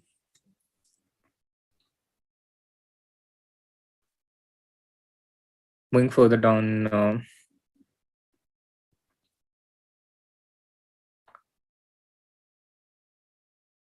uh, the round 6 has started, by the way. Round 6 has started, and Raunak starts with the black pieces, 4 out of 5. Pretty promising chances to get into the knockouts with 4 out of 5. He just needs something like 2 out of 4. Not quite sure why the clock hasn't started. The games have started, but I don't see any moves on. Oh, wait, the game has ended in a quick draw. How did that happen? How did the game end in such a short? Oh my god. They didn't even play a single move. They drew without making a single move. That's amazing. I was expecting some kind of a Berlin draw or something, or something with a quick repetition, but the game has ended without a single move. That's bizarre. That looks so bizarre. I think probably there should be some kind of a move restriction for agreed draws in this tournament, because this feels super strange having a draw with no moves played at all. But this is the strategy for trying to qualify for the knockouts from Raunak. He probably figures that if he draws every game from now, finishes with 6 out of 9, he has a pretty decent chances for getting into the top 8. I'm not sure how this will turn out though, because from what I remember, you need to score 6.5 out of 9 to get into the knockouts. I'm not sure if it will happen with just 6 out of 9. If you make these quick draws, it would have been possible in the first iteration of the format with only the top 100 players playing, but with more players playing now, I think you need to have more points to get into the top 8. Yes, it is okay for Raunak since he has the black pieces. but also it can disrupt your momentum, it can disrupt your flow, because when you make a series of these draws without playing, and then you suddenly have to play a full-blooded fight against one of these strong players, elite players from the world. So I think against Jose Martinez, he could have probably kept the game going. He could have, just played on. He did win in the black pieces against Vidit, and he played such a powerful game. So I I'm a bit surprised with Raunak's decision there. And I don't think it's. I'm not really sure if his strategy is draw with black and win with white. I think he's trying to minimize his minimize any risk at all. But when you try to do that, something gets through, something happens, and suddenly it's not under your control anymore. I mean, you have to put yourself in situations with an element of risk. You can't run away from it forever. It's just not possible. With white pieces against Grandmaster Pavel Pancrato, who is also playing in Sharjah, by the way, who is also uh, one of those grandmasters playing in the Sharjah Masters Classical Tournament, which Raunak is also playing along with a bunch of other Indian players. And the scores of the other Indian players who are playing in this tournament at the end of 5 rounds: Bharat with 2 out of 5, and Harsha not having a great tournament so far. He has only 1.5 out of 5. And quite a few of the players are dropping out after a bad start. Hans or Neiman, for example, after a start of 1 out of 3.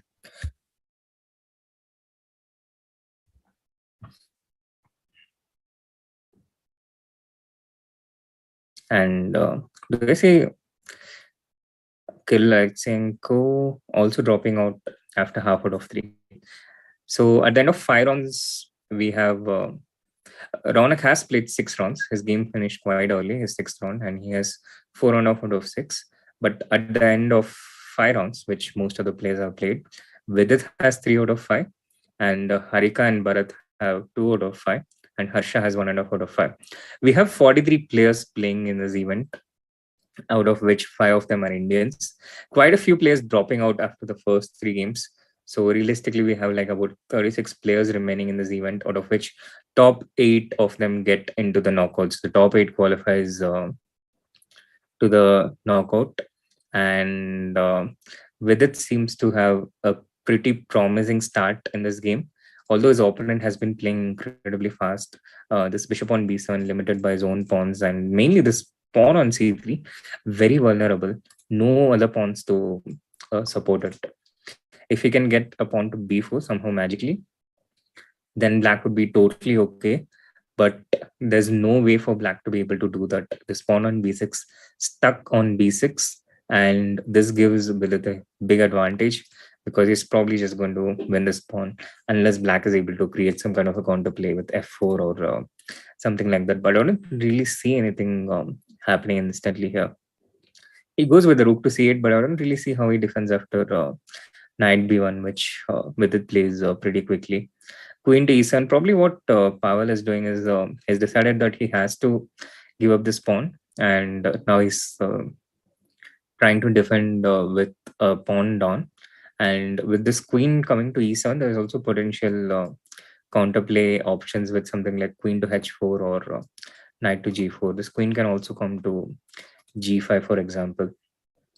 So this is a pretty interesting. This is a pretty nice position for white, but Vidit still has to overcome a few technical problems before he can convert it into a full point. And it's not so easy. Hadi is playing in Sharjah Masters, guys. He hasn't retired, still far from retiring. And he's playing in Sharjah Masters right now, along with a bunch of other Indian grandmasters. With it taking quite a bit of time, and then he plays the queen to e1. Look at how aware he is of opponent's threats. He probably saw this queen coming to h4, so with queen e1 he keeps everything in control, doesn't allow this queen to come to h4, and ensures that he has more options to take on c3. So the queen can go to c3 if required, or he can also take it with the knight. Typical Vidit move. He likes to keep things in control. He likes to stay in control. And with Queen even he does exactly that. And with time, the evolution bar also rises. So uh, it took Stockfish a while. It took even Stockfish a while to understand that Black plays the pawn to f4, and I think White can even take into f4. Yes, Surya is also playing in Sharjah Masters. I think almost everyone is playing in Sharjah Masters. F4 is a pretty interesting move because after e into f4, queen b4, this allows black to create some counterplay. With queen before, both the pawn on b3 and d4 would be attacked, and white would have to choose which one to save. But on the other hand, white can ignore this pawn on f4 and just take this pawn on c3. Now, the thing with conversion is that you can never do it in a seamless way. You can almost never do it without allowing your opponent some kind of counter chances in the modern day game. People have become so good at resisting, so good at defending in general, that they will keep creating chances.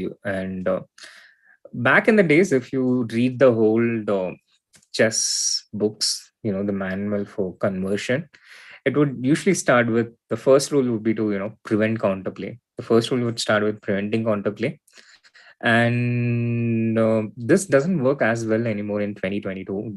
A lot has changed in the way chess is played with the passing of time, and players are learning more and more from the computer on how to play chess. And one particular area which we have learned a lot is how to defend in bad situations.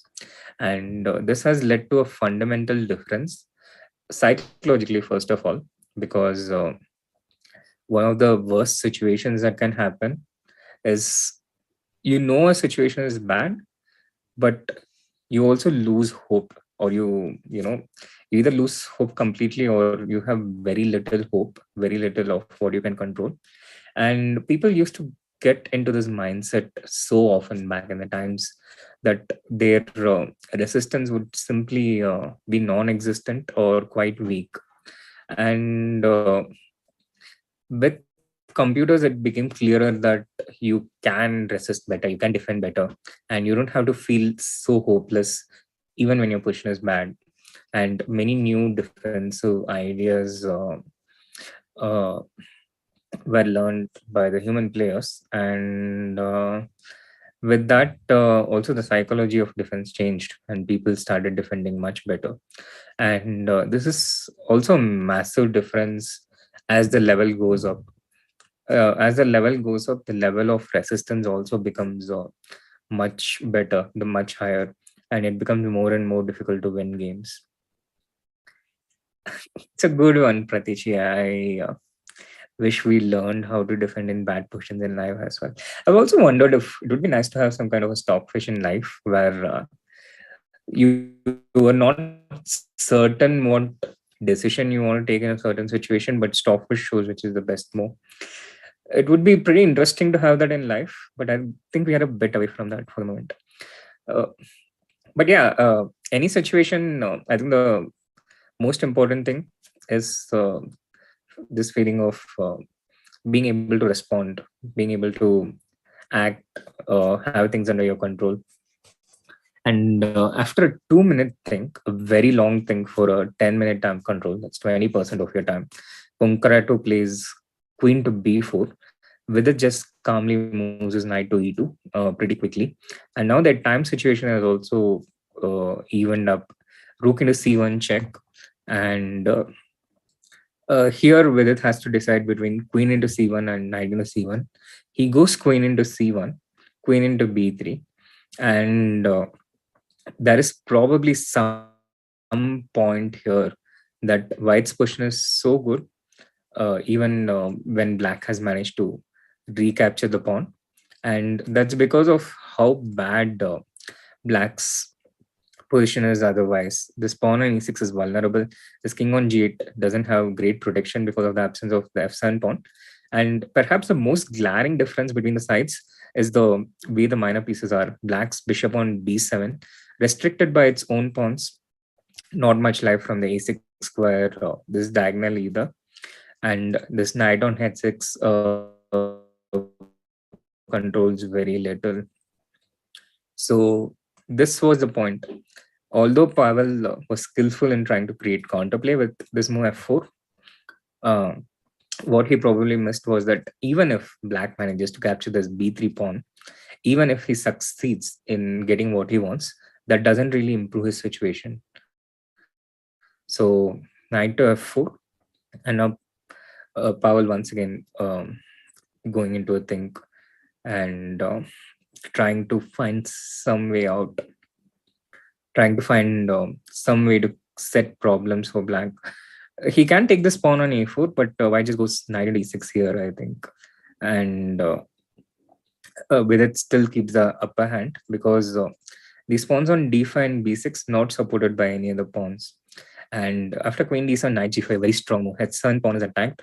There is no way to defend it. Of course, g6 is possible, but here I thought white should have some kind of discovered attack, some idea with a discovered attack. But maybe it's not something immediate. Starts with queen f4 with the idea of e6, and this queen gets into the game. So first bringing in the queen, and once again we see the sorry state of black's minor pieces. Queen c7 played by Pavel, but the point being that if knight to e6 attacking the queen, the knight, and threatening queen f8, creates three threats, this knight on e6, but black can just defend it with the queen to f7. So knight e6 looks deadly, but he's defending. And this is one of the most effective strategies in defending bad positions. You keep resisting. You just don't give up. You just keep defending for the foreseeable future, and it can get very frustrating for the person with the advantage if they are not able to find an immediate way to finish off the game. But now it looks like something has opened up. Knight e6 and queen f6. Knight e6, there's queen to e7. So, but it feels like something. Maybe knight into h7 kills the game. King h7, h5, and this pawn is coming to g6, and it looks like it's happening by force. So knight into h7 looks very attractive, but has to be calculated fully by white. Something like h5 is also incredibly strong. And the problem for Vidit here is he has just too many good options. So he just simply takes the knight, goes queen g5, and white still has a dominant position because bishop on b7 is a bad bishop, and white threatens h5 here. The g6 point is really, really loose and vulnerable. And this bishop on b7 is out of the game. The pain points for black remain. So now it goes with the pawn to h5, and h6 check and queen d8 is incoming. So black cannot really defend against it because if he goes h6, then the g6 pawn falls. And Pavel decides this is the best way to prolong the game. He loses this pawn, but at least he's not getting mated instantly. But Vidit is not having any of it. He keeps the queens on, goes with the queen to d8. He'll take this b6 pawn, and black's king side still remains vulnerable. But again, guys, this is again a typical defense in modern day chess. The position looks incredibly ugly. It looks like something has to give, but you just go on with making moves that doesn't lose instantly. And as long as you can keep resisting without the opponent having a concrete way to win, an immediate way to win, you're always in the game. It's not over. And with queen f4, Pavel creates a final chance. This loses the b7 bishop, but he's like, you take the b7 bishop, I'll take the d4 and e5 pawns, and I'm taking the game closer towards a draw. So Vidit has to still find a way to finish off, and with queen c7 check, Pavel comes instantly back queen f7. But what this has effectively done is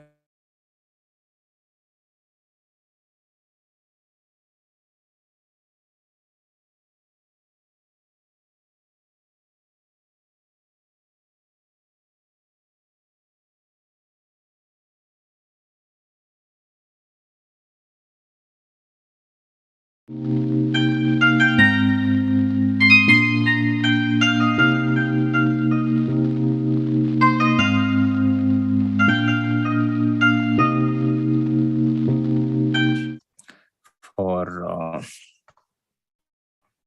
Vidit to, completely complete the game to win here.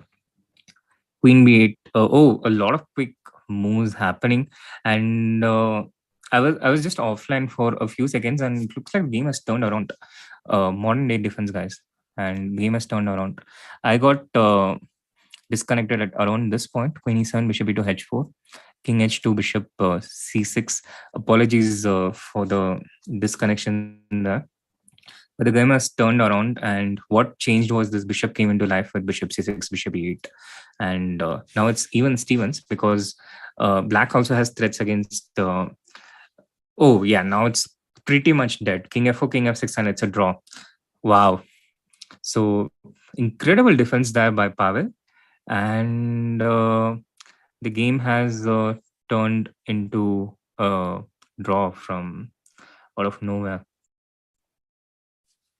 What a it's an incredible defense by Pavel, and very unfortunate for Vidit, but he was just not able to find that.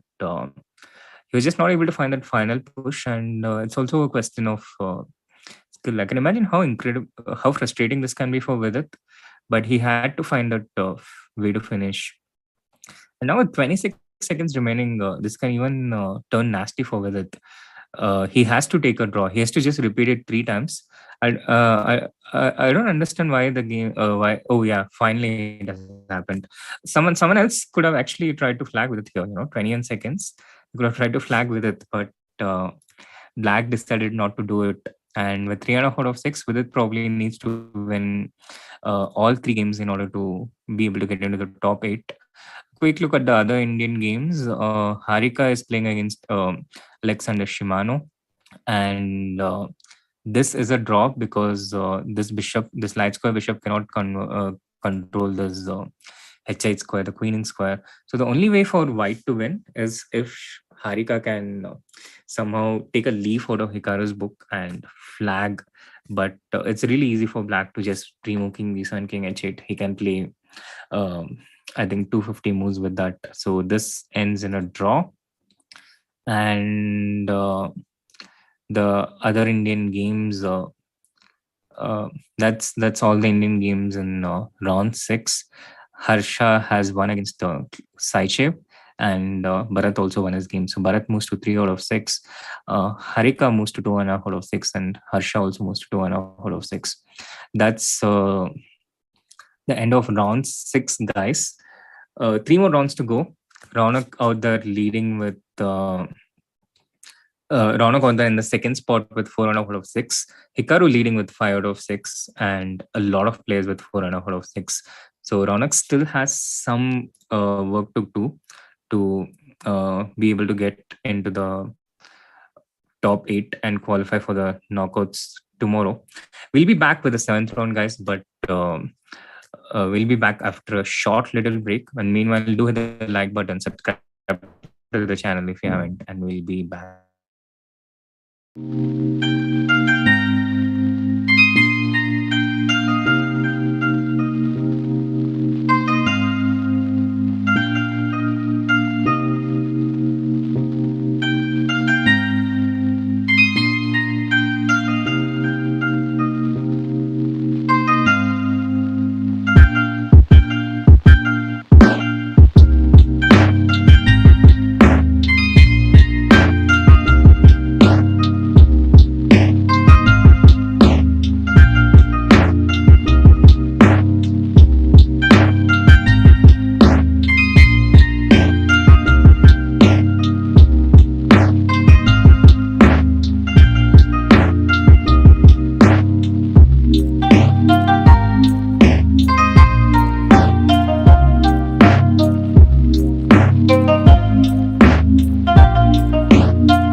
Welcome back, everyone, to the round 7 of the Rapid Chess Championship. Raunak is on 4 out of 6 in the second place, and he's playing against Vladimir Fedosiev, and he has the black pieces. Raunak has drawn the last 2 games in a really, really quick way. He drew with the white pieces against Hikaru, and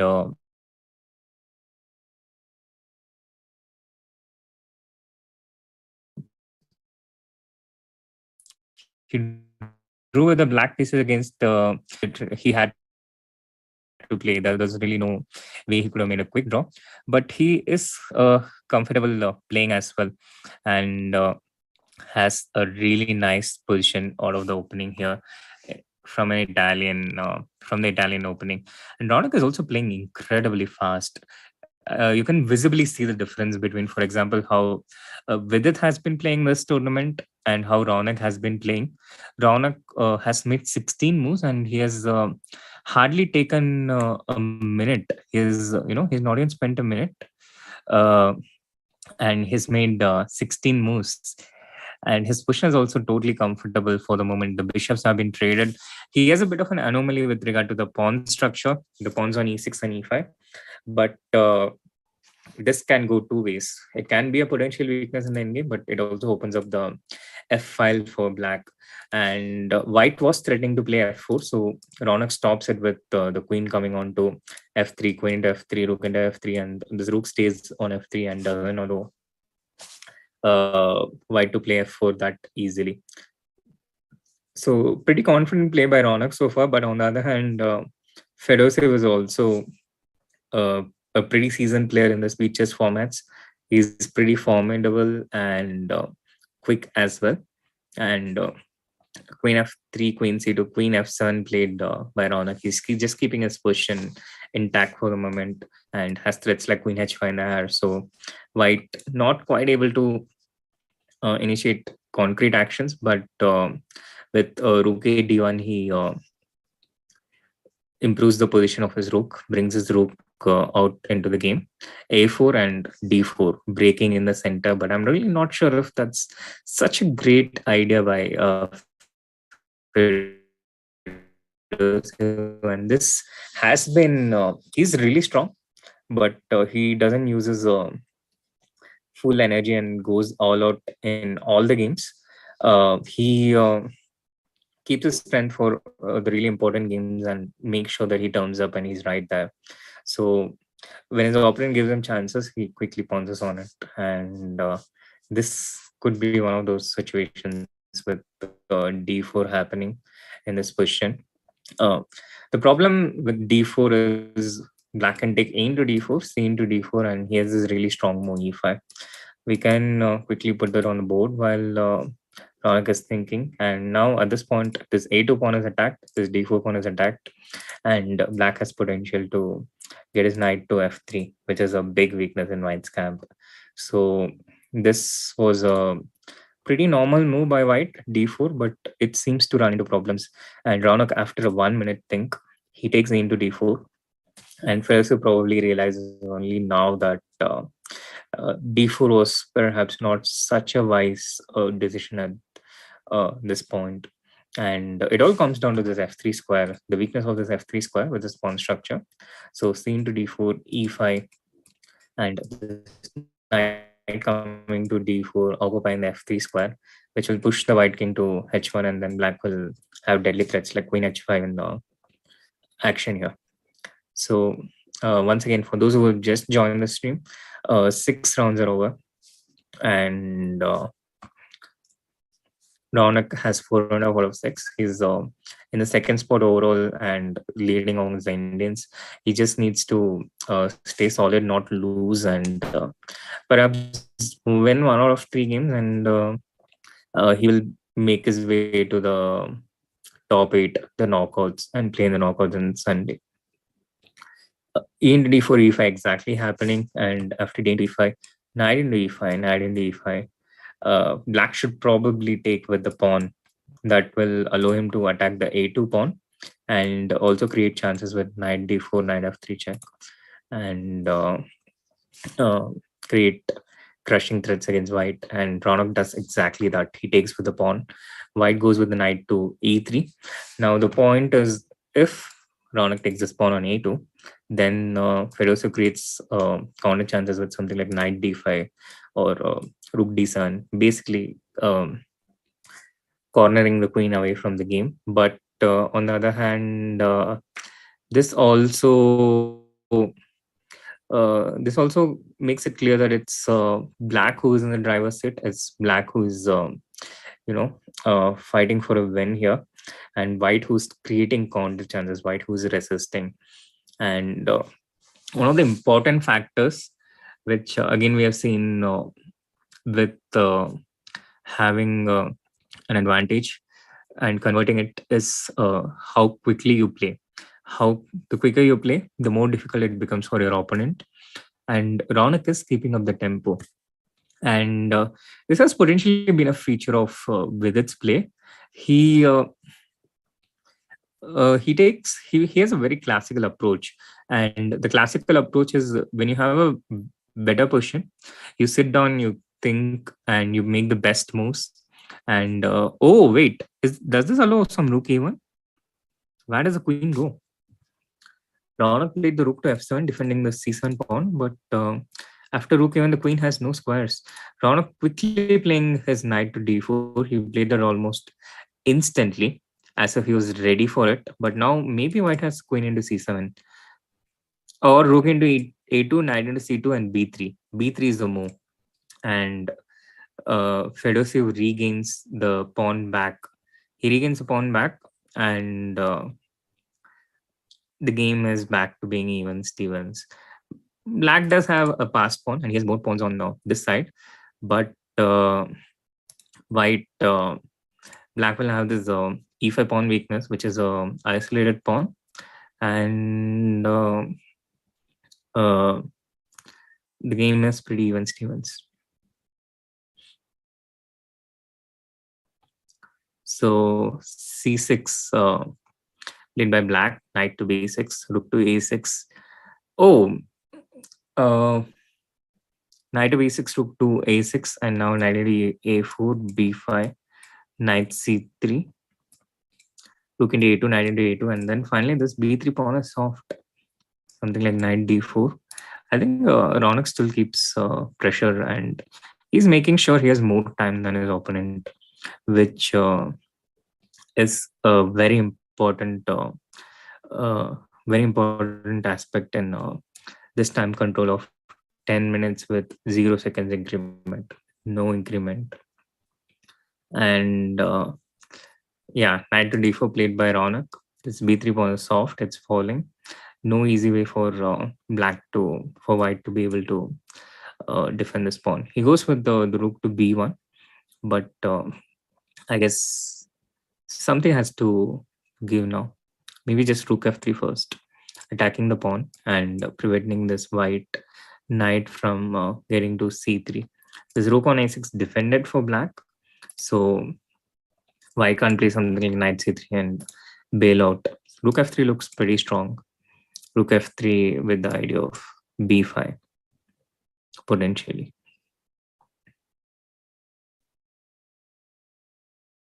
Yeah, rook f3 on the board. The b3 pawn is attacked, and after rook b2, now there's potentially a concrete way for black to get this b3 pawn in trouble. Not entirely clear what it is. Oh, knight into b3 is draw. This is not a great move. Rook into b3, rook into a4. Yeah, black wins a pawn here, but this is going towards a draw. And I think rook e7 and rook e6, and the game should end in a draw pretty soon. This was the exact thing which Raunak shouldn't have done. He should have found a way to keep the game going. Rook c7, rook c4, and even if white maintains this defensive posture, there is no way for black to activate his king. So this is a pretty easy draw for Fedosov. Raunak has more time, so he can keep the game going. But in terms of chess, yeah, this king comes to its f4. Raunak playing king to f8, so king g3 he could mate it with g5, but maybe yeah,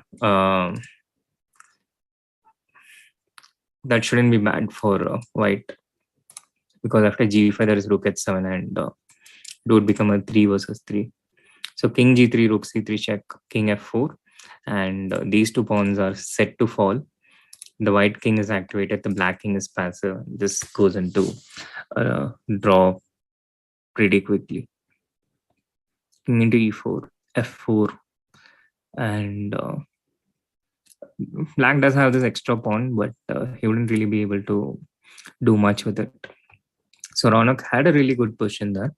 That's also a component of speed. It puts pressure on your opponent, but it can also lead to inaccurate moves, and the game ends in a draw. So Raunak moves to 5 out of 7. Vidit is playing against Swiash Darius. He has a very interesting position with the black pieces, 5 pawns each, and he has 5 pawns each, but these 2 pawns are really well placed, controlling, being in the center and controlling a lot of squares. White has played this knight to b5, the knight coming on to c7 potentially, but this can be easily prevented with something like rook e7 or queen c6, and these are black's advantages in this position, but white has its advantages as well. And black's biggest problem is this king on g8, which is kind of opened up, doesn't have any pawns in front of it to protect it. And this can be a very strong source of counterplay for white, even though black has a few strategic aspects. Oh, wait. Has he missed knight d6 here? But knight d6, bishop f3. So it's not so simple. Knight d6, bishop f3, and I guess the problem is queen c4 check. I think Vidit has missed something here, guys. But he's missed something that has changed the evaluation. Knight to d6, and this doesn't win anything in the next move. It attacks the rook on e8, the pawn on e4, but black has this move bishop f3, defending the e4 pawn, attacking the g2 pawn. But this loses because white simply has the queen b3 check. And now if the king goes to f8, it's queen f7 checkmate. If the king goes to h8, then white has knight f7 check, a deadly fork. If the king goes to g7, white has knight into e8, check, winning the rook with a check. So it looks like Vidit has missed this move, knight to d6, and Svier sees it, he plays it, and the e4 pawn is potentially lost here. E4 pawn is probably definitely lost. Question of whether you want to take knight into e4 first or start with the queen to c4. But white can take this pawn and just put his pawn on f3, and he's won this pawn. He's won a very important pawn, a central pawn, and he's also he's not just won a pawn, but he's winning a central pawn. The knight gets onto a good square. So I'm curious why Svesh is spending so much time. He's probably thinking about something strong like queen c4, but with it probably already in a tilt here. Knight d6, rook e6. Oh, the game has moved on. A few moves have been made, and white has managed to win that pawn. The minor pieces have been traded. Vidit has more time, so white has a bit of challenge converting this in a game with no increment. It can still go either way. Knight into e4, queen e7, white just played f3, bishop g6, and after queen d2, bishop into e4, f into e4, black couldn't take rook into e4 because of queen d5 check, a deadly fork. And the present position we have is right here, where Vidit has set up a blockade against the e passed pawn with his queen and rook. White has the option to play rook into f4 here. If queen into f4, there is queen into e6 check. He simply drops back with queen f3, but that's probably not the best option. I think he really had to take rook into f4 because with queen f3, rook into e5, here black gets counterplay with rook e2 and rook e1 check after the trade of queens with queen into f4, rook into f4. So white has thrown that away, and it should end in a draw here. It would be risky to play on with white with 1 minute less because you can just get flagged in this format. So we are panicking there in time trouble, and the game potentially ending in draw here. But that's not great news for Vidit because with 4 out of 7, he is quite far away from the top 8. And it's not really clear if 6 out of 9 will get him into the top 8. So that's potentially it's great that Vidit didn't lose this game. He managed to draw it. But on the other hand, it also doesn't really help his qualification chances. Meanwhile, Harsha managed to defeat Harika in the Indian Derby, but Harsha moves to 3.5, and Harika stays at 2.5. And Bharat Subramaniam is playing against the Chinese grandmaster Jarjun, who is rated about 2600 and is one of the strong GMs. But I think Bharat should be able to close this out. I'm not sure if this is objectively winning because black has some kind of a fortress and he keeps his bishop in this diagonal. So white cannot get the pawn to e6 and the rook to f5. And whenever this king attempts to get to e7, black will threaten this g4 pawn. And it's not so easy to make progress from an objective point of view. But with the time situation, it doesn't feel great for Bharat because for black, because white can just keep making these moves, keep creating threats, and black has to be really careful and watch out for them. So, oh, this is nice. Rook into e6, very strong move. And this is actually winning even from an objective point of view. This king comes to c5, king to c6, and eventually this king comes to either d7 or d6. The e6 pawn falls. This is brilliant by Bharat. I just totally didn't see that coming, and the stockfish evaluation also didn't see that coming. But this is just game over, guys.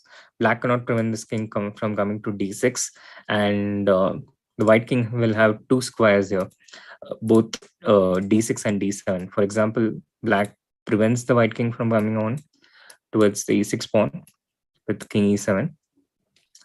White plays the king to c7. And in this situation, black can only defend the e6 pawn from one square, which is the f7 square, whereas white has two squares to attack it. And this creates a zugzwang, where any move black plays, he loses something. And he has to lose this e6 pawn by force, and something has to give. So that's the end of 7th round, guys. And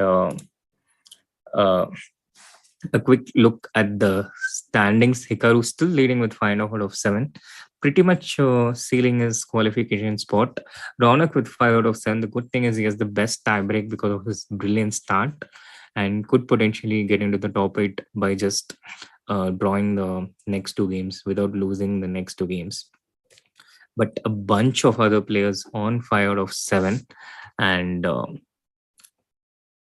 a massive number of players with 4 out of 7, including Grishchuk, Fedosiv, Paravian, and Vidit at the 13th spot with 4 out of 7, once again having the best tiebreak in his points group. So he probably needs one win and it will really improve his chances because of his impressive tiebreak. Now, don't go anywhere. Round 8 set to begin any moment, but we'll be back with after a very short break, and we'll be back for round 8.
Welcome back to the round 8 of the Rapid Chess Championship. And we have Raunak here with 5 out of 7 in the second place and has really promising chances of qualifying into the knockouts tomorrow. And Fabiano Caruana with the black pieces. And Raunak once again offering a draw before the first move. Fabi declined it, but we are going towards this typical Berlin draw, knight into d4, queen into d4, queen e6 check, queen d4, and it's a draw. So Raunak has moved on to 5.5 out of 8 and will potentially require a draw in the last round to get into the top 8 and play knockout tomorrow. Raunak being totally professional there.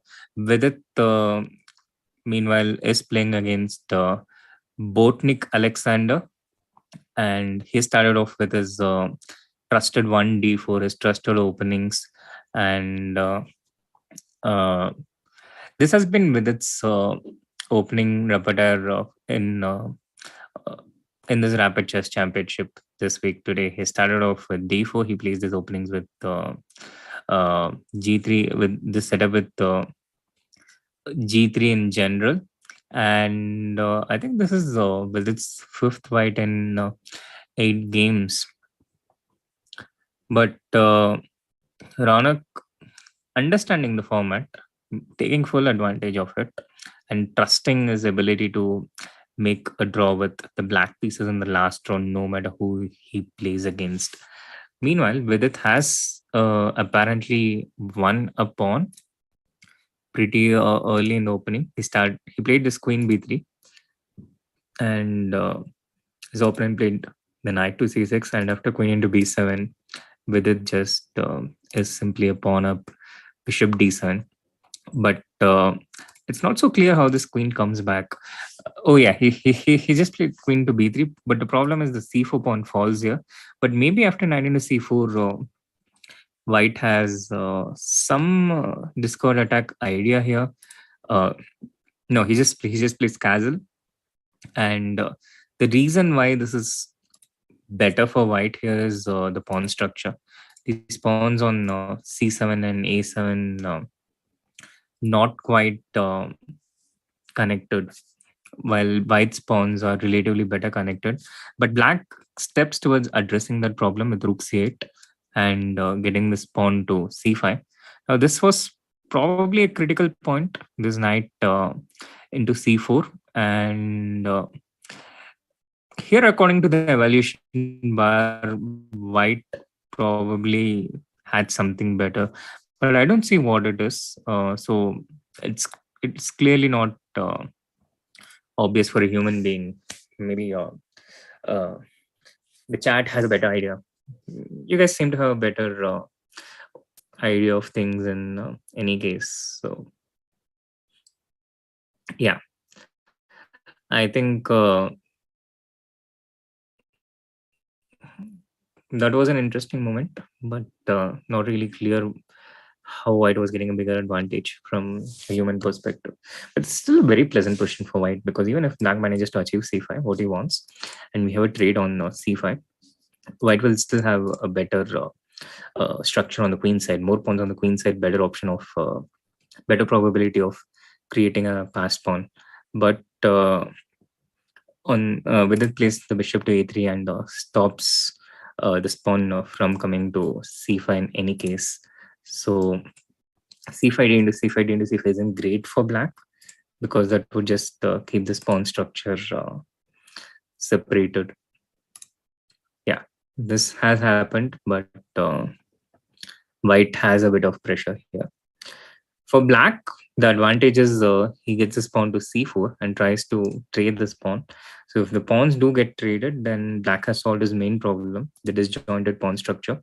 But white wouldn't really allow it. White would keep pressure, and c4 can always be met with the pawn going to b4. So with it, once again, a nice position out of the opening, and he is creating pressure. But once again, he's having less time.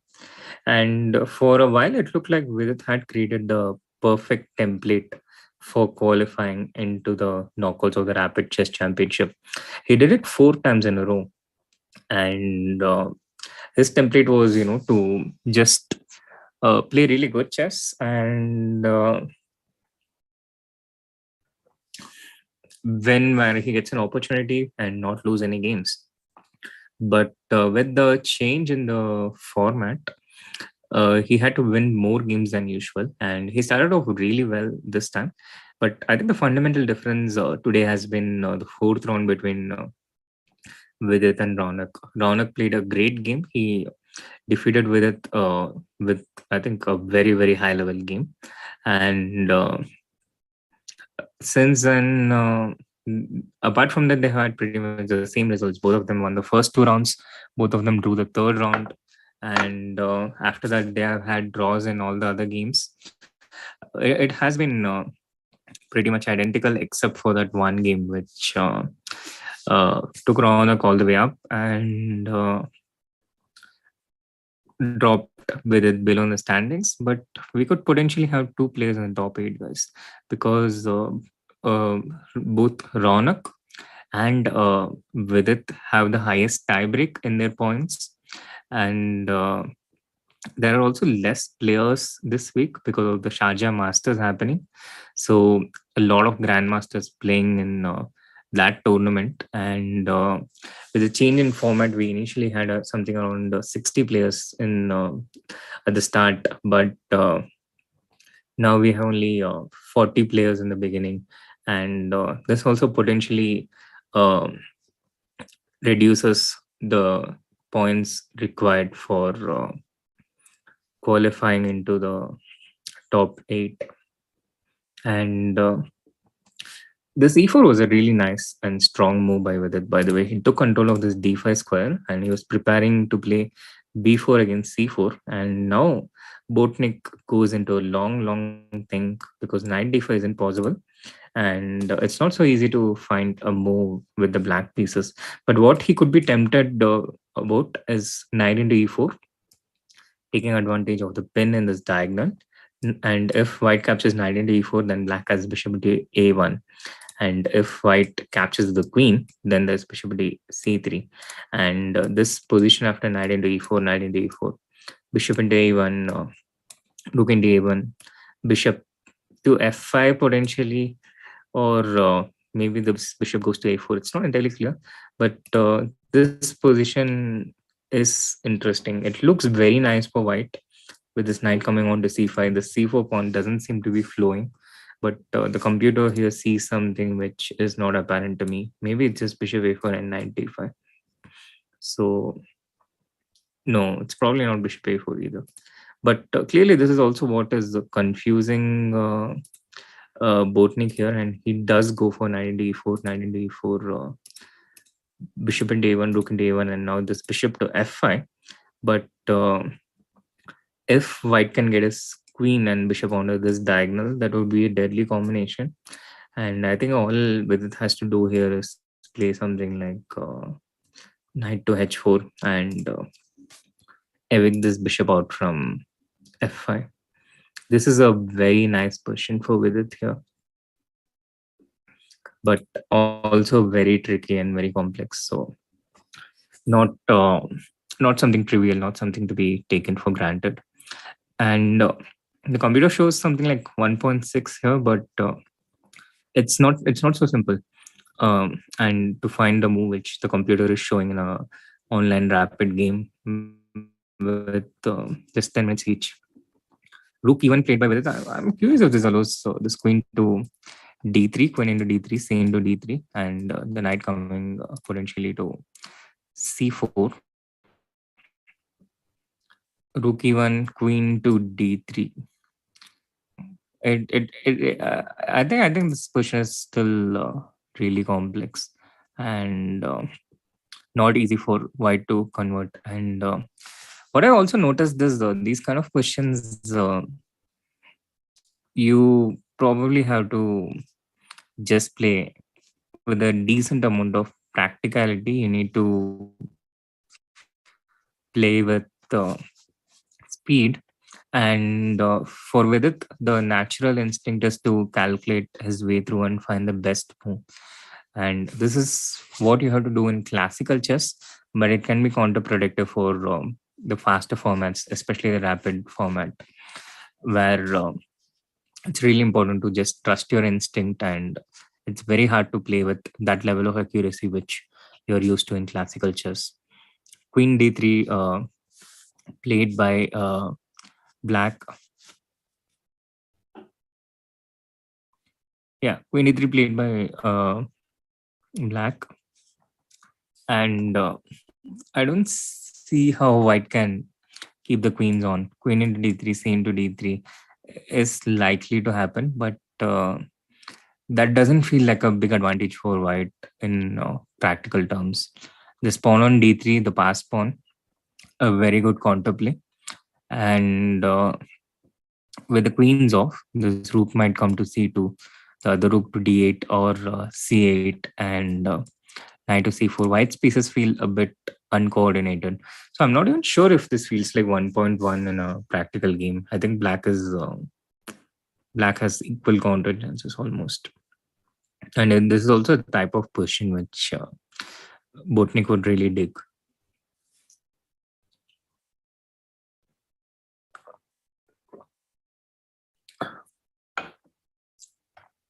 With it going to a long thing, he's probably thinking what he wants to do if queen into d3 and c into d3.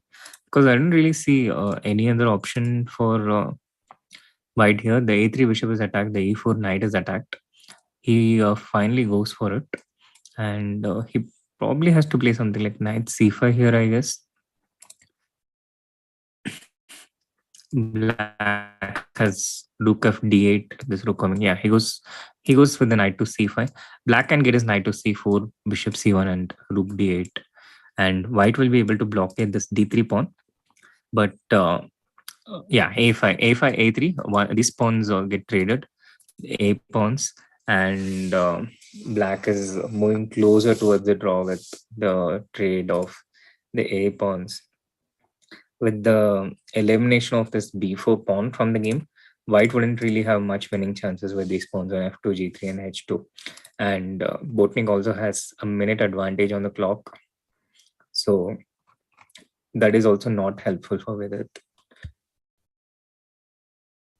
Now, this is a game with high stakes for Vidit, and he probably has to win to keep his chances of qualification alive.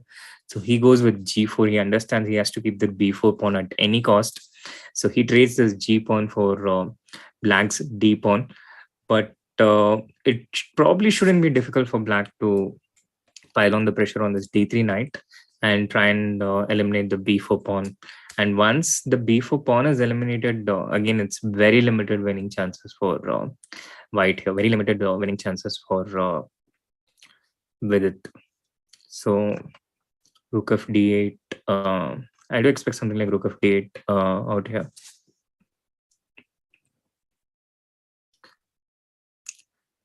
And for those out there in the chat, I think we have a pretty fair rating system that's statistically shows a better indication of which player plays at what level. And it feels a bit stupid to argue otherwise based on anecdotal evidence. Knight e5, knight into e5, knight e5, knight into e5, knight into e5. This loses the b4 pawn, but it creates chances for Vidit into a position where he can have the pair of bishops and this dark square bishop in particular. So knight into e5, knight into e5, knight into e5, and Vidit keeping his chances alive with very skillful play. And black should probably play this rook into b4, knight c6, and rook to b5. But that's also not so clear. He goes for rook of c8, knight into c4, rook into c4, knight to e5. But now this knight is coming to c6, and from on c6 it will be supported by this bishop on g2, and it looks really bad for black, guys. Once this knight gets to c6 and the b4 pawn is alive, it was pretty much dependent on this, the b4 pawn being alive or not. And if the b4 pawn stays alive, then I think white has some real winning chances. Rook into b4 would be met by knight c6, and it would be a fork. And if rook into b4, yeah, he goes rook into c8. He sacrifices the he sacrifices the piece, and now after knight c6, probably what black wants is rook to b1, knight into e7, check, king to f8, and go into this position where white has too little pawns to be able to convert. And Vidit has to decide now if this rook is coming to b1, if he wants to allow this rook to come on to b1, or he wants to try and stop it somehow. And he probably wants to stop it. It gives more winning chances if the rook remains on the board. So maybe he wants to get his rook bishop to a2, but I don't really think that. Yeah, he wants to get his bishop to a2, and after rook b2, play this rook to a1, and white manages to keep this. White manages to keep this bishop, keep the rooks on the board. Rook b5 is an interesting move. Bishop into f7, check, king g7, rook e1, and there is rook into e5. But with the amount of time remaining, it doesn't really feel great. And knight c6 is also black's prospect of defending this doesn't really feel great with the amount of time remaining. Knight c6, king to f8, bishop to f3, and now black gets his rook to b1 anyway. And with this, I think black has pretty good drawing chances. There is just two little pawns, just 2 pawns for white, 4 pawns for black. So if black manages to trade these 4 pawns for white's 2 pawns, black can draw this. And he can potentially put his pawns on f6 and e5 and just try and trade the remaining pawns. And he just has to make sure this bishop doesn't get traded. It's important for black to keep this bishop on the board as long as he can. If the bishop gets traded, then one minor piece of white will be too strong.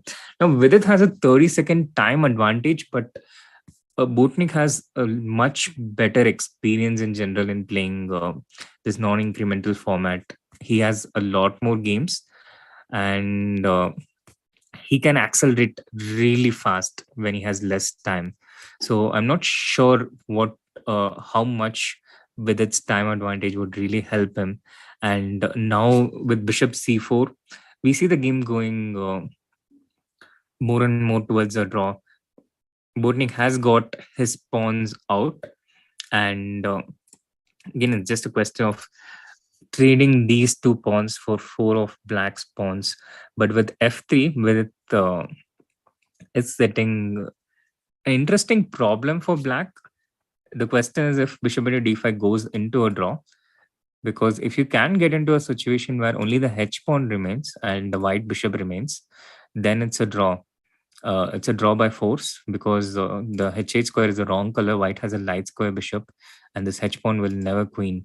So Botnik, after a long think, he goes into this position where he has calculated that after f4, black can probably play g5, f into g5, h6, and that pretty much draws by force.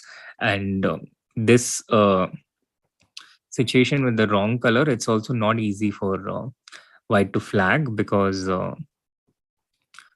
black will just really have to go back and forth, and he doesn't really have to think a lot for his moves. He can just pre-move king h8, king g7, king h8, king g7. A similar thing happened in an earlier game with Harika. But still, Vidit probably has to just go for it. Botnik has 20 seconds, and Vidit just has to try and flag here to try and boost his chances for qualification. He really needs the win. He needs the win very, very badly. And it will be interesting to see how Botnik plays this situation with just 16 seconds. He just puts his pawn to h3. So now Vidit will try to get into a situation where there is no chance of a 50 move rule. And look at Botnik. He just pre-moves between king g7 and king h8. And he keeps going back and forth. And Vidit goes with the king to f6. But now he changes it to king g8 and king h8. he can anticipate with its pre moves, with its moves, and now there's a three-time repetition, and Vidit will not be happy with that. He'll not be happy with that, but that was some pretty skillful defense by Botnik and a draw well deserved. Meanwhile, the other Indian games, Harika lost against David Navara, and Harsha lost against Rakmano, and Bharat Subramaniam lost against Oparin. So at the end of 8 rounds, we have Hikaru, Dubo, and Lee Kwang leading with 6 out of 8. And a bunch of players with 5.5 out of 8. Raunak with the best tiebreak there. Fabiano, Chris Chuk, and David Anton Guerrero, Fedosi, and a large number of players on 5 out of 8. It seems unclear if Vidit will qualify to the knockouts, even with a win in the last round, because I'm not sure if 5.5 will be enough to qualify. But let's wait for that. Let's find out. The last round, Raunak with 5.5, very likely that he will make a quick draw and qualify into the knockouts, because that will suit his opponent as well. Oh, he's playing against Maxim Matlako with 5 out of 8. Maxim will need to win this to try and get into the top 8. So I think we are going to have a game. This is interesting. In most circumstances, both the players would have 5.5. Both the players would qualify with a draw, and we would have probably seen a quick draw. But now with this situation, with Maxim needing a win to get into the top 8, Raunak has to play this game out. It's not going to be a quick draw. Although he didn't offer a quick draw, not really hiding his intention.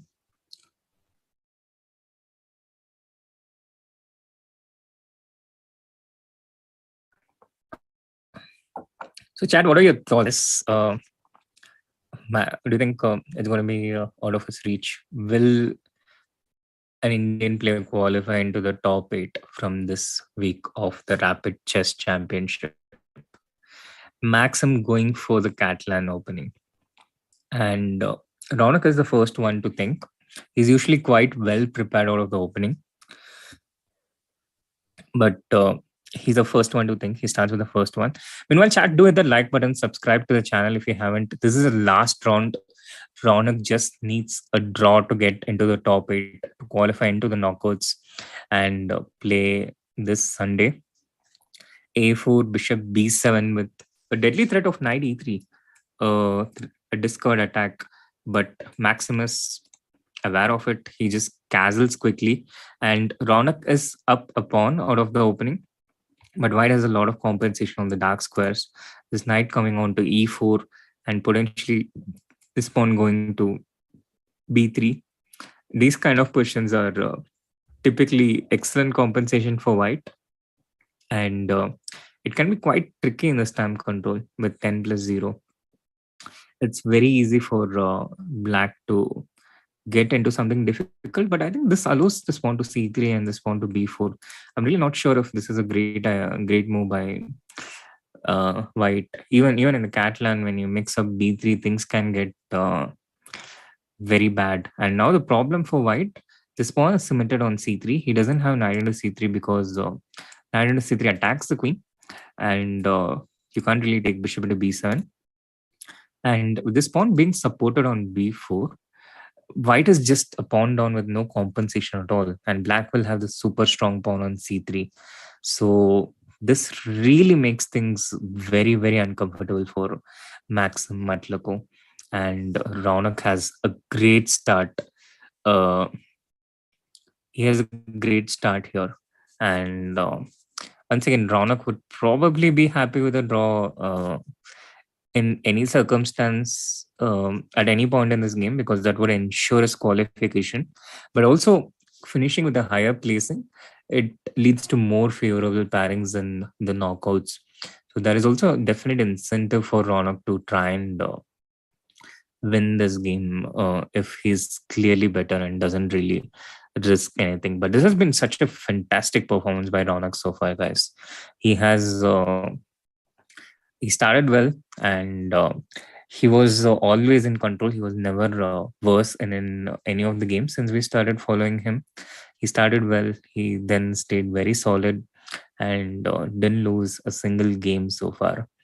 And that has been the template to qualify into the knockouts. And meanwhile, we'll have a quick look at Vidit's game before we get back here. Vidit is playing with the black pieces against David Paravian, and he's going all in. He's trying his best to win, and he's probably trying to use his opening preparation here. He has a big lead on time, a 3-minute advantage, and the position is insanely complex, crazy position. And I think Vidit is going to take this one. Paravian already massive disadvantage on time and clearly seems to be caught in an unaware situation in a very, very complex position. It will be really interesting to see if Vidit is able to qualify to the knockouts with a win here. Back to the Raunak game where his opponent has still not made a move. He spent more than 2 minutes here. He understands that B3 wasn't a great decision. People seem to understand this a bit late in general. So very unfortunate, but happens. And once again, Raunak and Vidit have the best tiebreak in their points group. So Raunak should be able to comfortably get into the top 8 with a draw. And Vidit has very good chances of getting into the top 8 with a win. They both have great chances because of how excellent the tiebreak is. And so far, things seem to be going good for both the players at the top. And after a massive think, he spent 3 minutes and 20 seconds. That's almost 1/3 of the time allotted to him. Maxim Metlogo goes with queen to d3, b4, and pawn to a5. But I think Raunak will just play bishop c6, put this bishop on b5, and he's just a pawn up. White has no compensation at all. This is such a great position for Raunak, and something very hard to lose. And with h6, he really restricts the options of this e4 knight. The knight has no place to go for the moment. And without this knight being able to move, White will not be able to get this pawn to e4 and get some play in the center. Queen to c4. I think queen e7 looks nice here for black. He just has to keep this b4 pawn. The c7 pawn is defended, and now there are some threats related to knight c5. So he can just solve this with queen e7. Short castle also looks good to me. So Raunak completely winning this one. And once again, look at Vidit's game where he's just crushing David Paravian. He's just totally killing him. Bishop to c4, and black is winning an exchange. The White's king is stuck in the center. Vidit has a 4-minute advantage. He's going to win this game, guys. Now the question is if Vidit will be able to get into the top 8 with a win or not. And I think his chances are pretty good. What do you guys think in the chat? Will it be able to get into the top 8, or will he just miss it out on the? Will he just miss it out? This is the question, because I think he's winning this one for sure. And back in the times, even Fina with a good tiebreak used to get in when there were only 30 players and it was only the entry was restricted to the top 100 players. But now, I think it might. I'm not entirely sure if Fina can get in. Yeah, this bishop goes to c6. Back to the Raunak game. Bishop goes to c6. This pawn on b4 defended, and there's bishop on c6 untouchable. Queen g4, trying to create some counterplay on the king side, but I don't really see this as a major problem for black here. Of course, short castle would be met by bishop at h6, but just king f8. and the g7 pawn is protected for now. These two pawns are too strong. The knight just draws back to e7. Oh, yeah, he can also go to f6. He goes to f6, keeping an eye on this e4 pawn. Now, Raunak just has to solve the problem of getting this h8 rook out, queen to b7, and the rook will come to d8, and it's just totally winning for Raunak.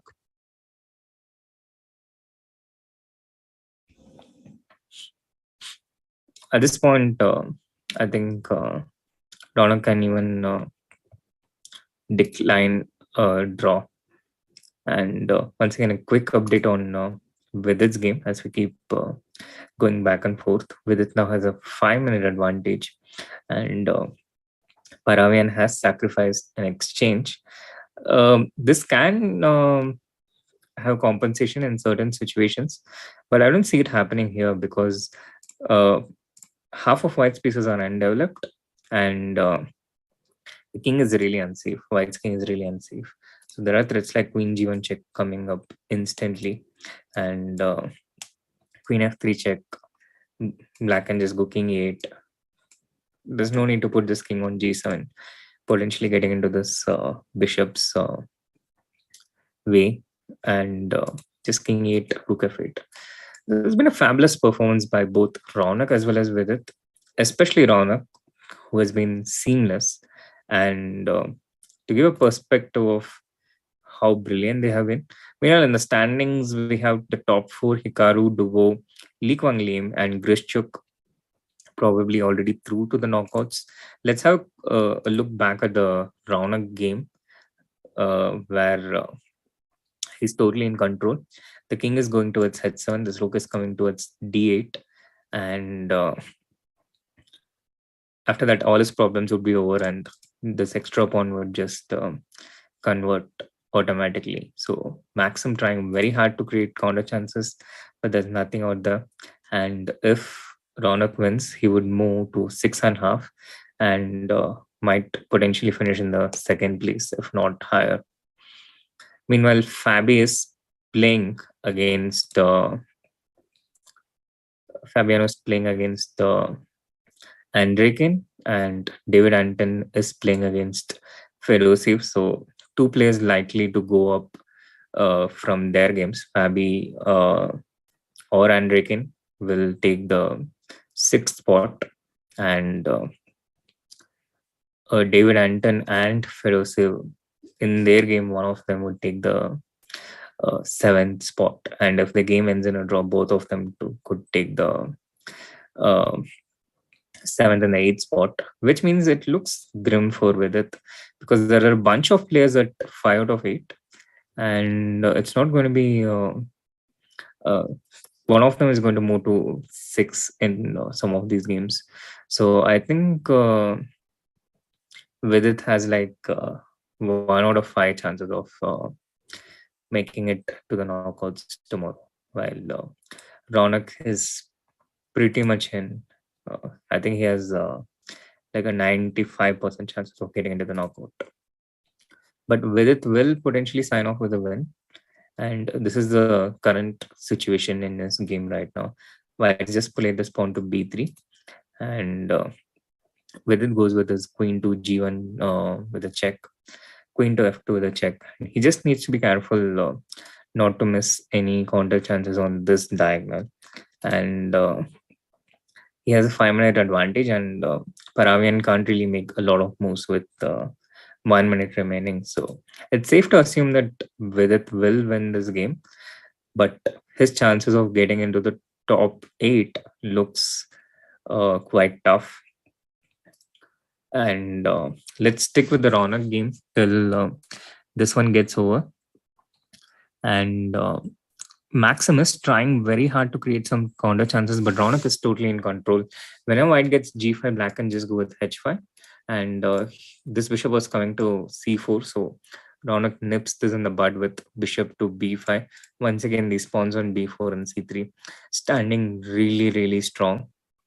And maybe Black can play something like queen to c6. White's pieces are very, very far away from getting into the game. And this b3 pawn also looks like a potential weakness to pounce on. There are a few practical problems for Black to solve here, for Raunak to solve. And Maxim has been very skillful in keeping this game alive. But with Queen C6, Knight coming to F4 potentially, there seems to be not a lot of hope left for White in the game anymore. Although Knight E6 might allow something related to G5 here. Rook to D5, keeping the pawn on C5 alive. But Black should have something here. Black should have.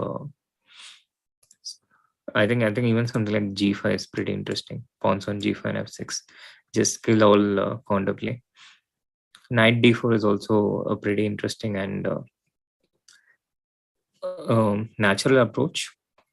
He wants to eliminate the dark square bishop because this light square bishop isn't really doing a lot right now. G5 and maybe just H5, blocking off the G file. White has managed to create some counterplay here, but he has too little time. He has less than 2 minutes. But guys, it's not totally it's not totally trivial out here. With Bishop D7, Black has to give up this queen. But what Raunak is potentially banking on is that he has a lot of pieces against the queen. But the game is no longer as simple as it was. And Matlako has managed to create some chances. It's not totally trivial anymore. Queen G5, this rook coming on to G1 now, and there can be some pretty nasty threats against Black's king. This pawn coming all the way to H5, H6. It still looks like Raunak is in the driver's seat here because these pawns are much closer towards queening, and I don't see an immediate way for White to create threats against the Black's king. Something like Rook D1 and Rook D8 is possible to try and get towards Black's king because this Rook on H7 is totally out from this side. But it looks like Black should be able to defend. He goes with the queen to F6, natural move, potentially to continue with something like H5 and bishop to H6. But I think Black still has pretty reasonable defensive chances. But it shouldn't really have gone to this point. I think Raunak should have been able to convert this in a much smoother fashion. But guys, knows the psychology. It's just so hard to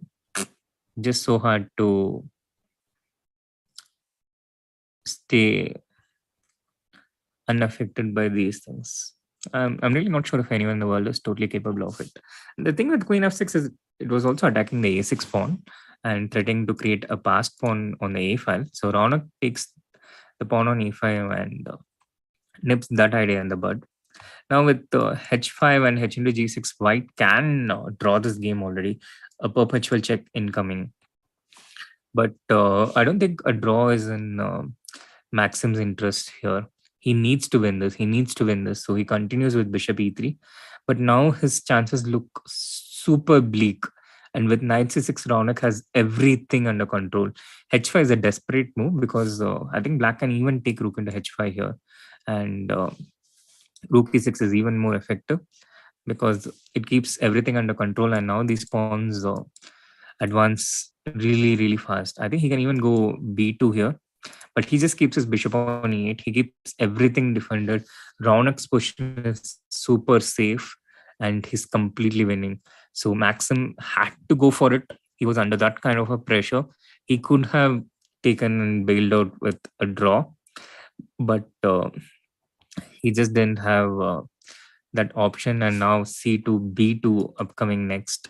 And the pawn goes to B1 and it's game over for White. And Raunak OP in the chat, guys. Raunak has qualified to the top 8 and he's not just qualified, but he's put on such a commanding performance and finishes in the top 2 potentially. Vidit has managed to win his game against Paravian, and Bharat defeated Harsha in the Indian Derby. So, a quick look at the standings. Almost all the games in the top over here. And going to the standings, Hikaru finishes first with 6.5. Raunak in the second place with 6.5. He will play against Grischuk tomorrow. Dubo, Fabi, Lee Kwang, Fedose, all of them and 6.5. And Christopher Yu completes the top 8. With it, with 5.5 out of 9, finishes in the ninth spot. Extremely unfortunate for Vidit. He played superbly, but that one loss against Raunak destroying his chances completely. It was a fantastic performance, a very high level performance, and we see many top GMs here. For example, Andrekin with 5 out of 9, and many top players having less points. David Navara finishing with 4 out of 9, also a 2700 player. And amongst the Indians, we have Bharat Subramaniam on 5 out of 9, a very creditable performance, and some excellent games and a lot of heart on display there. And Harsha finishing with 3.5 out of 9. He wouldn't be too thrilled with his performance, and Harika finishing with 3 out of 9. But again, guys, that shows how incredibly strong this tournament was. Robert has playing with 2.5 out of 8. That tells you the story. So that is our today's coverage of the Rapid Chess Championship. And once again, a massive congratulations to Raunak, who played amazing chess, very high quality chess, and finished in the second place and sets up an encounter with Grischuk tomorrow. And we have the final standings here, with it finishing with the 10th place.